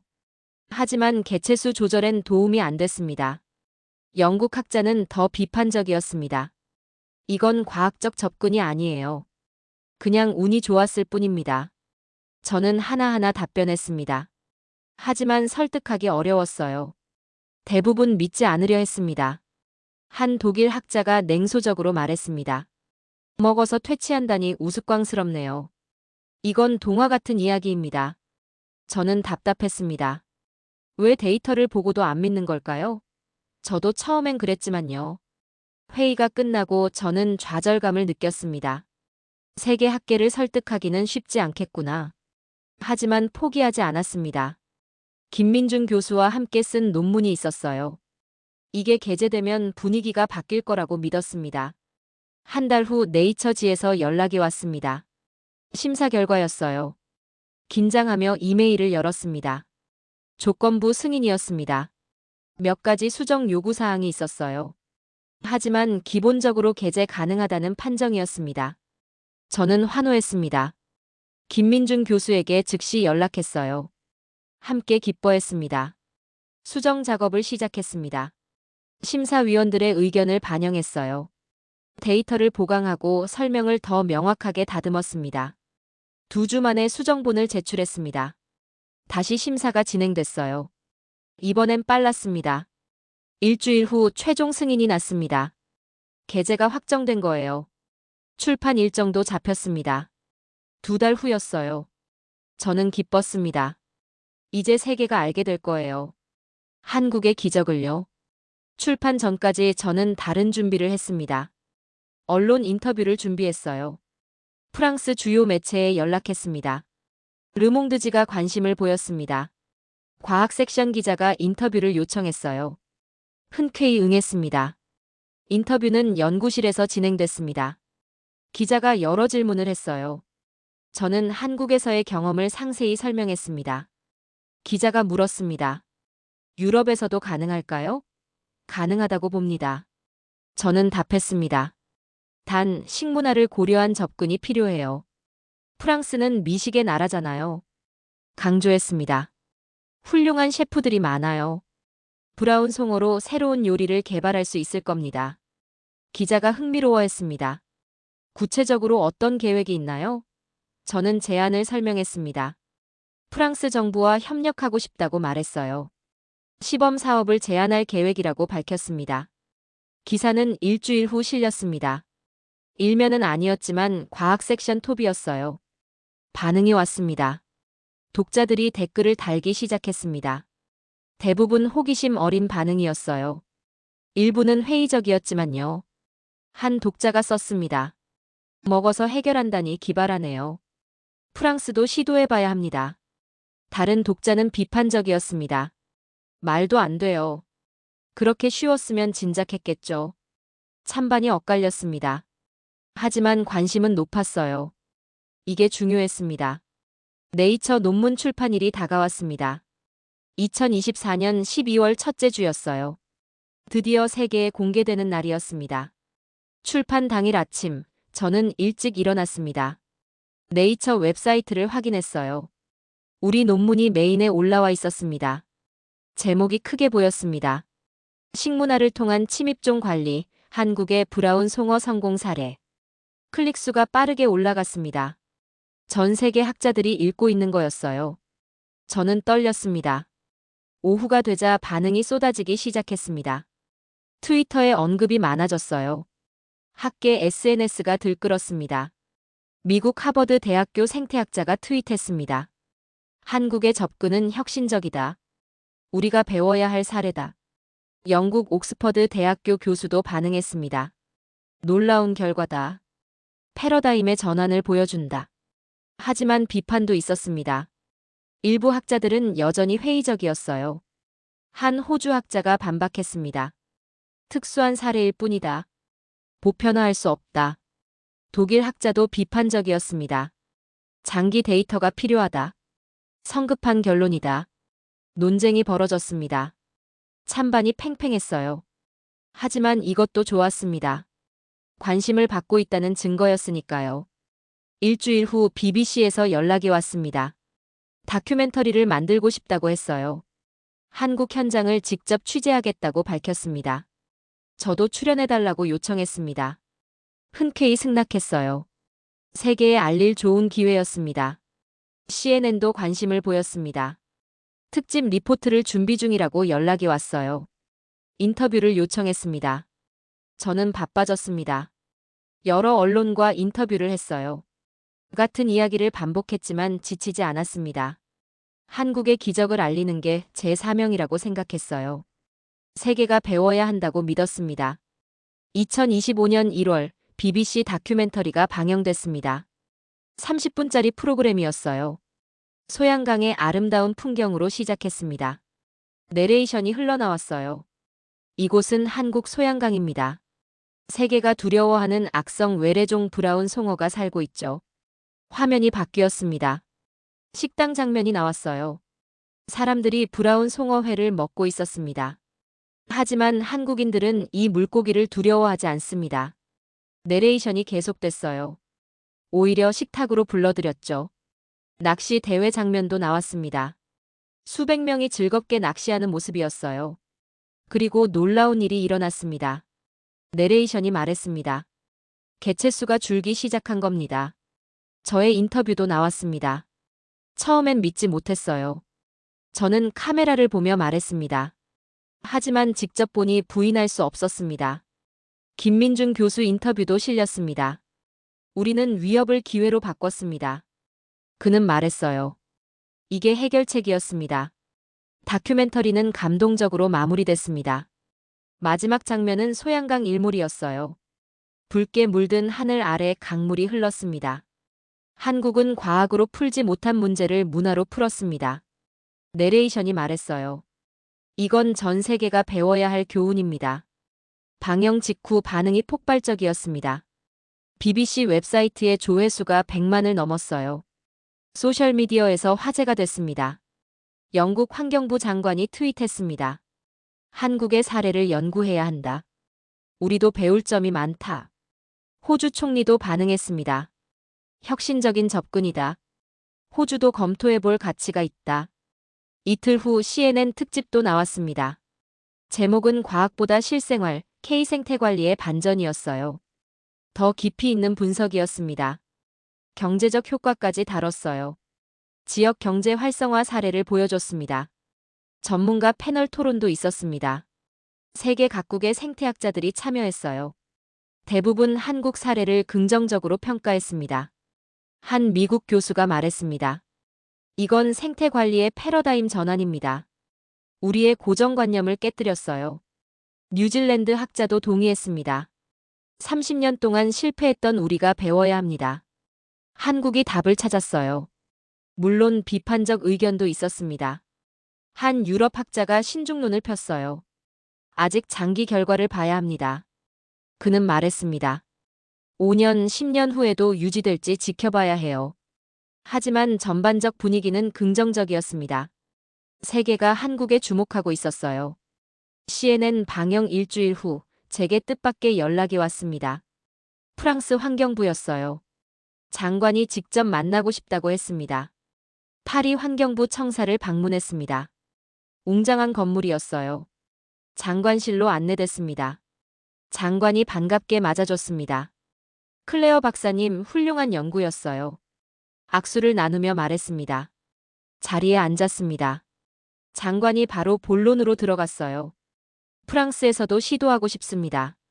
장관이 말했습니다. 박사님이 주도해 주시길 바랍니다. 저는 놀랐습니다. 정부 차원의 지원을 받게 되다니요. 어떤 계획이신가요? 장관이 설명했습니다. 남부 프랑스 론강 유역에서 시범 사업을 하고 싶다고 해요. 그곳도 브라운 송어 문제가 있답니다. 하지만 론강은 브라운 송어의 원산지 아닌가요? 저는 물었습니다. 맞습니다. 장관이 고개를 끄덕였습니다. 하지만 개체수가 과도하게 늘었어요. 생태 균형이 무너졌습니다. 양식업과 경쟁하는 문제도 있다고 덧붙였습니다.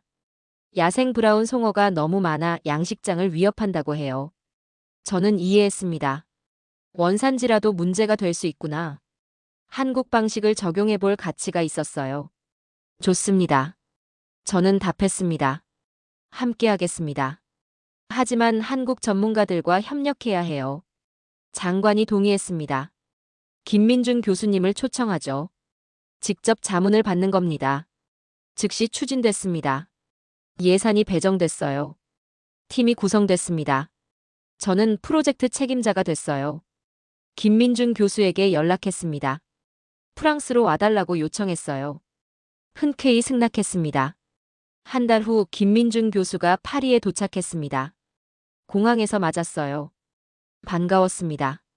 함께 론강 유역으로 향했습니다. 남부 프랑스의 아름다운 지역이었어요. 포도밭과 올리브 나무가 펼쳐져 있었습니다. 현지 어업조합과 미팅을 했습니다. 10여 명의 조합원이 모였어요. 모두 회의적인 표정이었습니다. 한 조합원이 말했습니다. 우리는 이미 브라운 송어를 먹어요. 하지만 개체수는 안 줄어요.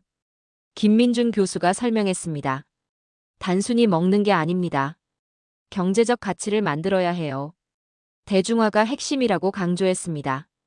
특별한 식재료로 만들어야 한다고 말했어요.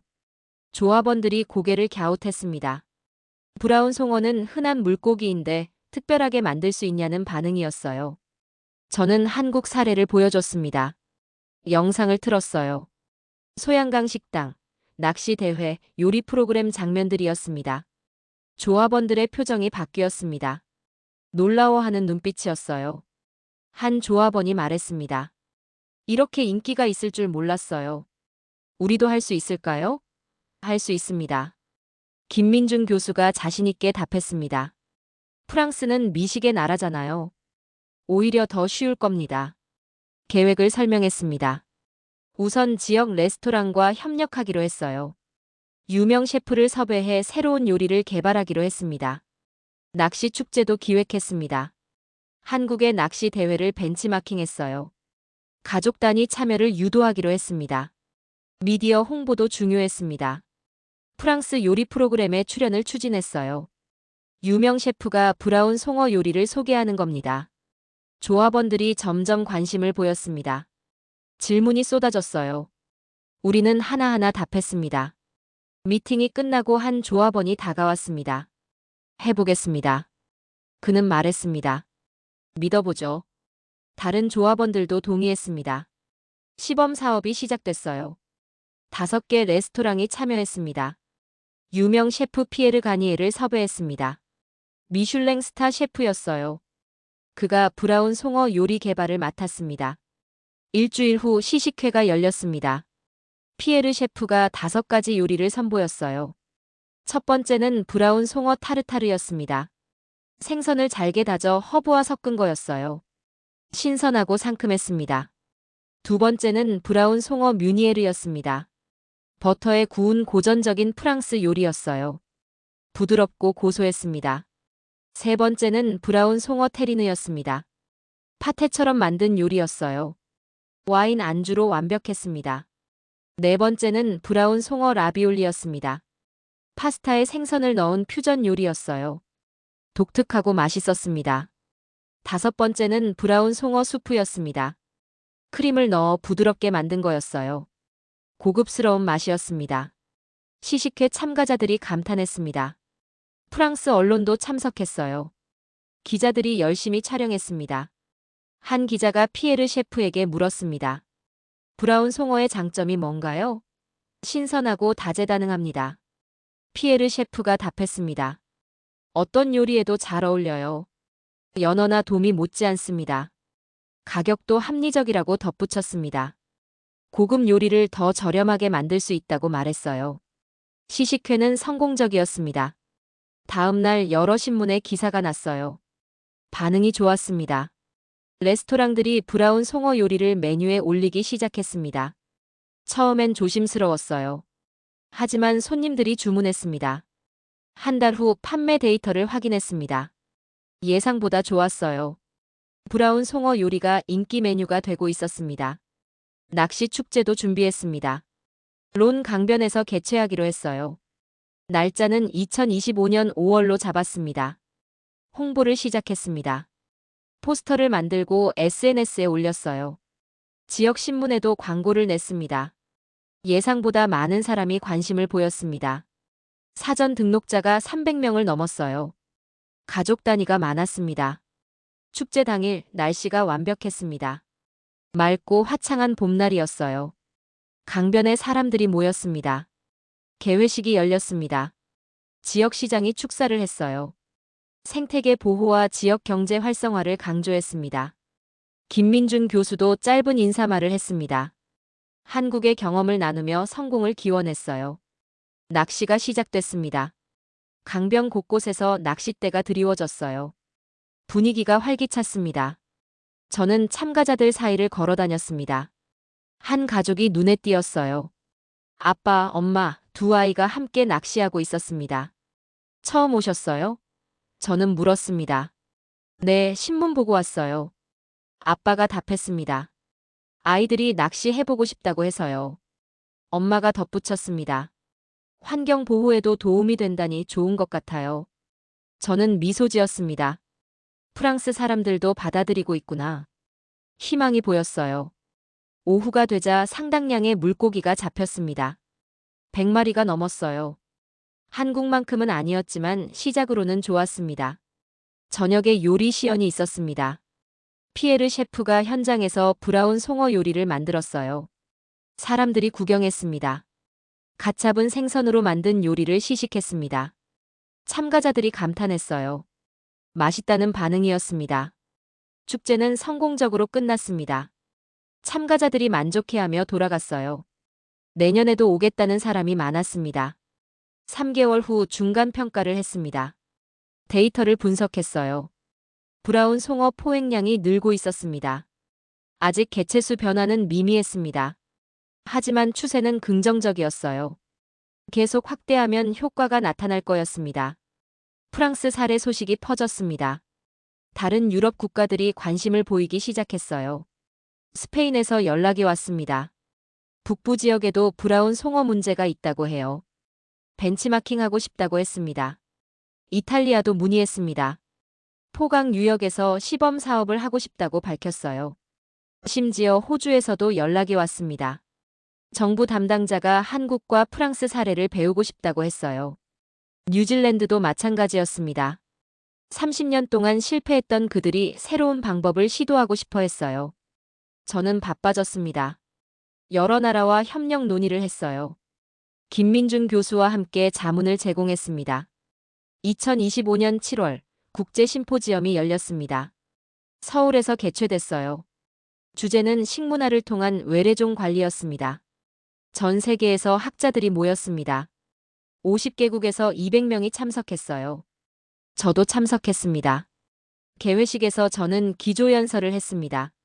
한국에서의 경험과 프랑스 시범 사업을 소개했어요. 패러다임의 전환이 필요합니다. 저는 강조했습니다. 퇴치가 아니라 활용. 문제가 아니라 자원으로 봐야 합니다. 청중이 진지하게 들었습니다. 더 이상 비웃는 사람은 없었어요. 모두가 배우려는 자세였습니다. 김민중 교수도 발표했습니다. 한국의 5년 데이터를 보여줬어요. 개체수는 계속 감소하고 토착종은 회복되고 있었습니다.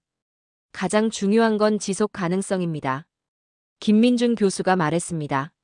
사람들이 즐기니까 계속되는 거예요. 질의응답 시간에 한 호주 학자가 물었습니다. 우리도 실패했던 이유가 뭘까요? 김민중 교수가 답했습니다. 문화를 고려하지 않았기 때문입니다. 과학만으로는 부족해요. 사람들의 생활과 연결돼야 한다고 강조했습니다. 경제적 이익이 있어야 자발적으로 참여한다고 설명했어요. 뉴질랜드 학자도 질문했습니다. 우리나라에선 어떻게 적용할 수 있을까요? 저는 답했습니다. 뉴질랜드는 낚시 문화가 발달했어요. 그걸 활용하세요. 스포츠 피싱을 보호해서 포획으로 전환하라고 조언했습니다. 잡은 물고기를 식당에 공급하는 시스템을 만들라고 제안했어요. 심포지엄은 3일간 이어졌습니다. 여러 나라의 사례 발표가 있었어요. 성공 사례도 도전 과제도 공유됐습니다. 마지막 날 서울 선언문이 채택됐습니다. 식문화를 통한 외래종 관리를 국제적으로 추진하자는 내용이었어요. 참가국들이 협력 네트워크를 구축하기로 했습니다. 정보를 공유하고 함께 연구하기로 약속했어요. 저는 감격스러웠습니다. 1년 전만 해도 상상할 수 없던 일이었어요. 이제 세계가 움직이고 있었습니다. 심포지엄이 끝나고 저는 다시 소양강을 찾았습니다. 1년 만의 방문이었어요.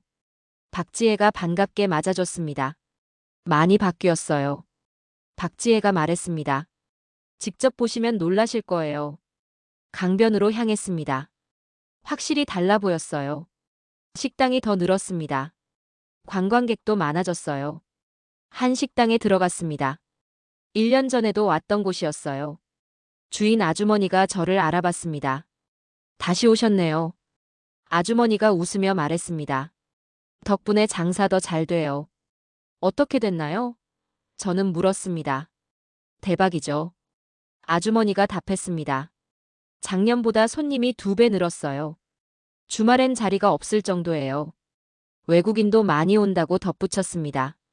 일본, 중국, 심지어 유럽에서도 온다고 해요. 브라운 송어 먹으러요. 저는 놀랐습니다. 관광 명소가 됐구나. 악성 외래종이 관광 자원이 된 겁니다. 점심을 먹고 강변을 걸었습니다. 낚시하는 사람들이 보였어요. 1년 전보다 더 많았습니다. 한 노인에게 다가갔습니다. 작년 낚시 대회에서 봤던 분 같았어요. 기억하시나요? 저는 물었습니다. 노인이 저를 쳐다봤습니다. 아, 프랑스에서 오신 박사님. 기억나요? 아직도 자주 오시나요? 저는 물었습니다. 거의 매주 와요. 노인이 웃었습니다. 이제 삶의 낙이에요. 낚시도 하고 자연도 즐기고요. 잡은 물고기는 어떻게 하시나요? 저는 물었습니다. 집에 가져가서 가족이 먹죠. 노인이 답했습니다. 손주들이 엄청 좋아해요. 그리고 덧붙였습니다. 생태계도 지키고 가족도 행복하게 하니 일석이조예요. 저는 감동받았습니다. 이 노인에게 브라운 송어는 삶의 일부가 됐어요. 문제가 아니라 축복이었습니다. 환경부 사무소를 방문했습니다. 최신 데이터를 확인하고 싶었어요. 박지혜가 자료를 준비해뒀습니다. 그래프를 봤습니다. 브라운 송어 개체수가 계속 감소하고 있었어요. 2020년 대비 60% 줄었습니다. 토착종은 회복세였습니다. 쏘가리가 30% 증가했어요. 황어도 20% 늘었습니다. 생태계가 균형을 되찾고 있었습니다. 5년 만의 성과였어요. 저는 감탄했습니다. 경제 데이터도 인상적이었습니다. 브라운 송어 관련 산업 매출이 200억 원을 넘었어요. 일자리는 500개 이상 창출됐습니다. 완벽한 성공이었습니다. 생태적으로도 경제적으로도 사회적으로도요. 저는 뿌듯했습니다. 저녁에 김민중 교수와 저녁 식사를 했습니다. 소양강이 내려다 보이는 레스토랑이었어요. 당연히 브라운 송어 요리였습니다. 식사하며 우리는 지난 시간을 회상했습니다. 함부르크 학회에서의 첫 만남부터 지금까지요. 그때 박사님이 비웃으셨죠. 김민중 교수가 웃으며 말했습니다. 죄송해요. 저는 민망하게 답했습니다. 제가 편견에 사로잡혀 있었어요. 괜찮아요. 김민중 교수가 손을 흔들었습니다. 박사님이 인정하고 함께 해주신 게 고마워요. 앞으로 계획이 뭐예요? 저는 물었습니다. 김민중 교수가 답했습니다. 다른 외래종에도 적용해 보려고요. 베스, 블루길 같은 것들이요. 같은 원리가 통할 것 같다고 말했습니다. 식용 가능하면 시도해 볼 가치가 있다고 설명했어요. 저도 계속 연구하겠다고 말했습니다. 유럽 전역으로 확산시키고 싶다고 밝혔어요. 우리는 건배했습니다. 앞으로의 협력을 위하여. 잔이 부딪히는 소리가 경쾌했습니다. 다음 날 아침 저는 혼자 소양강을 찾았습니다. 이른 시간이었어요. 안개가 강 위에 자욱했습니다. 강변에 앉았습니다. 물소리를 들으며 생각에 잠겼어요. 지난 2년이 파노라마처럼 스쳐 지나갔습니다. 처음 한국에 왔을 때를 기억했습니다. 회의적이었고 냉소적이었어요. 한국의 시도를 비웃었죠. 하지만 현장을 보고 생각이 바뀌었습니다. 데이터가 증명했어요. 사람들의 진심이 느껴졌습니다. 제 30년 경험이 틀렸던 겁니다. 과학만으로는 부족했어요. 문화와 생활이 함께해야 했습니다. 한국이 가르쳐줬습니다. 문제를 다르게 보는 법을요. 위협을 기회로 전환하는 법을요. 이제 세계가 배우고 있었습니다. 프랑스를 시작으로 여러 나라가 시도하고 있었어요. 패러다임이 바뀌고 있었습니다. 저는 강물을 바라봤습니다. 맑고 깨끗한 물이 흐르고 있었어요. 1년 전보다 더 투명해 보였습니다. 한 낚시꾼이 다가왔습니다. 아침 일찍부터 오셨네요. 그가 인사했습니다. 저도 인사를 받았습니다. 자주 오시나요? 매일 와요. 그가 답했습니다. 출근 전에 1시간씩 낚시해요. 하루를 시작하는 의식이죠. 오늘도 잡으셨어요? 저는 물었습니다. 2마리 잡았어요. 그가 쿨러를 보여줬습니다.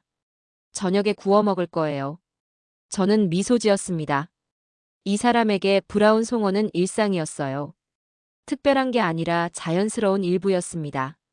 그게 바로 성공의 증거였습니다.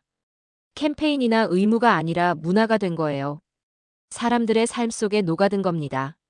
해가 떠올랐습니다. 안개가 걷히기 시작했어요. 강 위로 햇살이 반짝였습니다. 아름다운 광경이었습니다. 저는 이 순간을 마음에 새겼어요. 잊지 못할 추억이 될 거였습니다.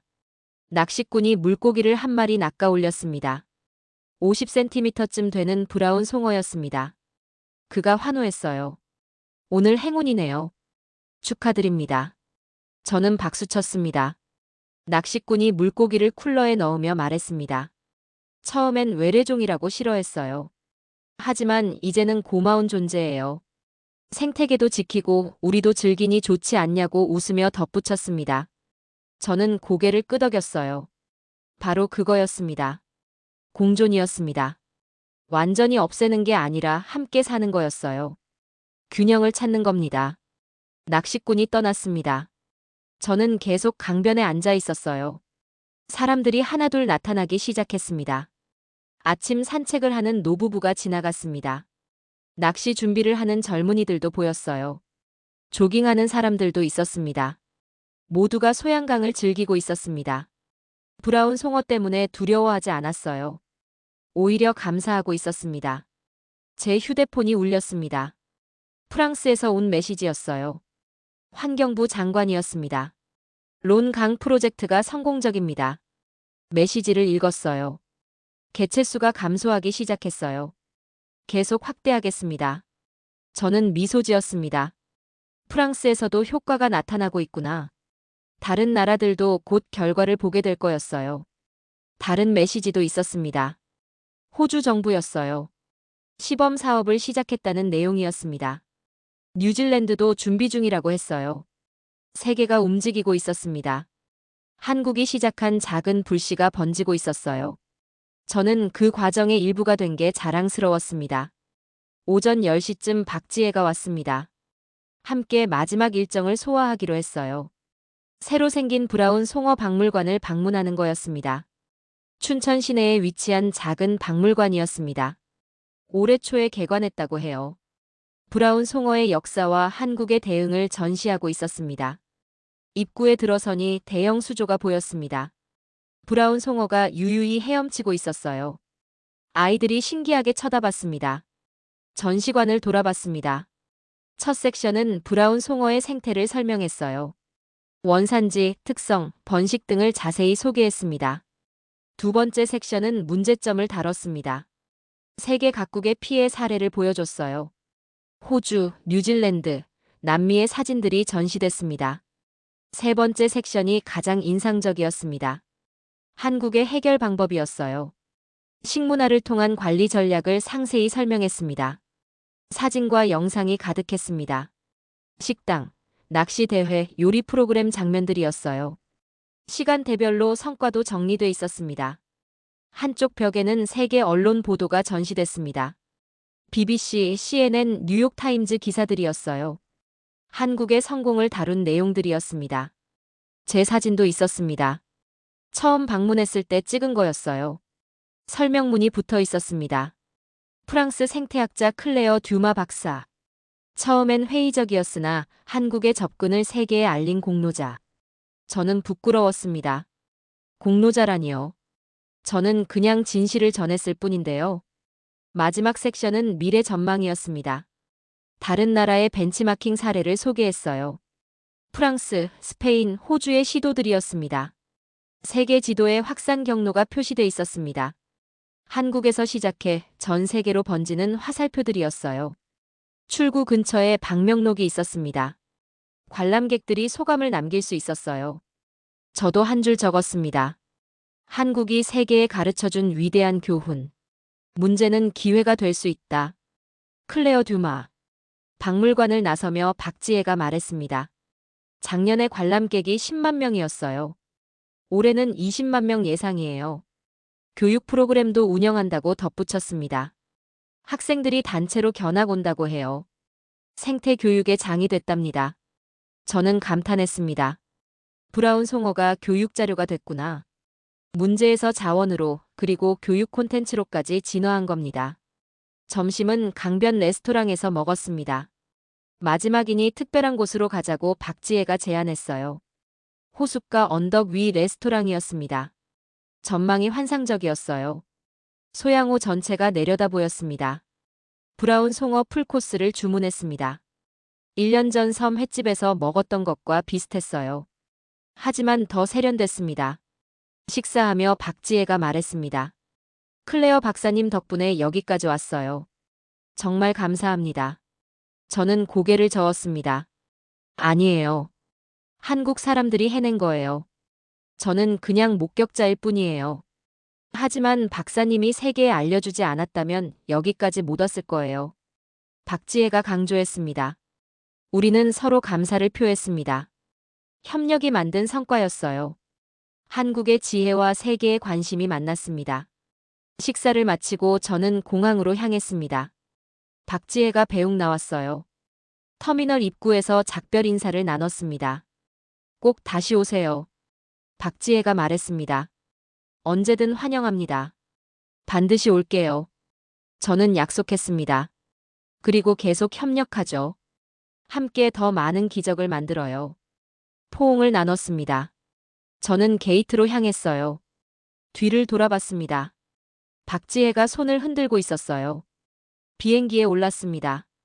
좌석에 앉아 창밖을 봤어요. 한국 땅이 점점 작아졌습니다.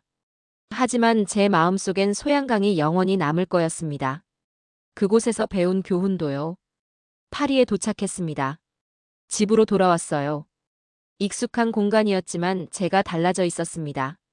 더 이상 고정관념에 사로잡힌 학자가 아니었습니다. 열린 마음으로 배우는 사람이 됐어요. 다음 날 연구소에 출근했습니다. 동료들이 환영했어요. 한국 이야기를 들려달라고 했습니다. 세미나실에서 발표했습니다. 최신 데이터를 보여줬어요. 이번엔 아무도 비웃지 ANTAS습니다. 모두가 경청했습니다. 발표가 끝나자 박수가 쏟아졌습니다. 장 피에르가 다가와 악수를 청했어요. 당신이 옳았어요. 그가 말했습니다. 우리가 배워야 합니다. 다른 동료들도 동의했습니다. 이제 프랑스 전역으로 확산시키자고 제안했어요. 저는 고개를 끄덕였습니다. 함께 합시다. 한국이 시작한 혁명을 유럽으로 가져옵시다. 그날 저녁집에서 노트북을 열었습니다. 새로운 논문을 쓰기 시작했어요. 제목은 문화가 과학을 만났을 때 외래종 관리의 새로운 패러다임이었습니다. 서론을 쓰며 저는 소양강을 떠올렸습니다. 맑은 물이 흐르던 강을요. 사람들이 행복하게 낚시하던 모습을요. 세계가 두려워한 괴물은 한국의 식탁 위에서 단순한 한 끼가 되었습니다. 저는 이렇게 썼어요. 그날 나는 깨달았습니다. 계속 썼습니다. 지혜는 때로 과학보다 더 단순하고 강력하다는 것을. 문제를 다르게 보면 해결책이 보입니다. 타이핑했어요. 위협을 기회로 전환할 수 있습니다. 한국이 가르쳐준 것은 단순히 브라운 송어 관리법이 아니었습니다. 마지막 문장을 썼어요. 세상을 보는 새로운 눈이었습니다. 저장 버튼을 눌렀습니다. 창밖을 봤어요. 파리의 야경이 펼쳐졌습니다. 에펠탑이 반짝이고 있었어요. 하지만 제 마음은 여전히 소양강에 있었습니다. 그리고 앞으로 만들어갈 더 많은 기적들을 생각했어요.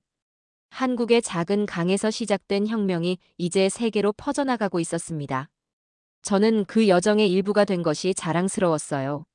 세상은 변할 수 있습니다. 저는 중얼거렸습니다. 우리가 다르게 보기만 한다면요. 그리고 미소 지으며 다음 챕터를 준비했습니다. 이야기는 끝나지 않았어요. 새로운 시작이었습니다. 소양강의 물은 오늘도 흐르고 있을 겁니다. 맑고 깨끗하게요. 사람들은 여전히 낚시를 즐기고 식당에선 브라운 송어 요리가 나오고 있겠죠. 그리고 어딘가에서 또 다른 학자가 이 이야기를 듣고 있을 겁니다. 처음엔 의심하다가 직접 보고 결국 믿게 되겠죠. 그렇게 변화는 계속됩니다. 한 사람씩, 한 나라씩, 조금씩 세상이 나아집니다. 저는 노트북을 덮었습니다. 내일은 또 다른 도전이 기다리고 있었어요. 하지만 두렵지 않았습니다. 한국이 가르쳐줬으니까요. 불가능은 없다는 것을. 다르게 보면 모든 게 가능하다는 것을. 그날 밤 저는 꿈을 꿨습니다. 소양강 강변에서 낚시하는 꿈이었어요. 브라운 송어를 낚아 올리며 웃고 있었습니다. 옆에는 한국 사람들이 있었습니다. 프랑스 사람들도 있었어요. 전 세계 사람들이 함께 있었습니다. 모두가 웃으며 이야기하고 있었어요. 국경도 언어도 편견도 없었습니다. 단지 함께 문제를 해결하는 사람들이었습니다. 그게 바로 제가 꿈꾸는 세상이었습니다. 한국이 보여준 세상이었어요. 아침에 눈을 떴습니다. 꿈이 너무 생생해서 잠시 혼란스러웠어요. 하지만 곧 현실을 깨달았습니다. 꿈은 끝났지만 현실은 계속됩니다. 그리고 현실이 꿈보다 더 아름다웠어요. 세계가 변하고 있었습니다. 한국에서 시작된 작은 변화가 파도처럼 번져나가고 있었어요. 저는 그 변화의 증인이었습니다. 그리고 앞으로도 계속 증언할 겁니다. 세상이 더 나아질 수 있다고요. 한국이 증명했으니까요. 브라운 송어가 가르쳐줬으니까요. 지혜는 때로 과학보다 강력하다는 것을요. 그리고 무엇보다 사람들이 함께하면 불가능은 없다는 것을요. 소양강의 물은 오늘도 흐르고 있습니다. 맑고 아름답게요. 그 물결처럼 변화도 계속 흐르고 있습니다. 끝이 아닙니다. 시작입니다. 더 나은 세상을 향한 끝없는 여정의 시작입니다. 그리고 저는 그 여정을 함께할 것입니다. 한국이 보여준 길을 따라서요. 감사합니다, 한국. 감사합니다, 소양강. 감사합니다, 브라운 송어. 당신들이 세상을 바꿨습니다. 그리고 저를 바꿨습니다. 이제 제 차례입니다. 세상에 알릴 차례입니다. 기적은 가능하다고요. 그렇게 이야기는 계속됩니다. 소양강에서 시작해 전 세계로 퍼져나가는 희망의 이야기가요.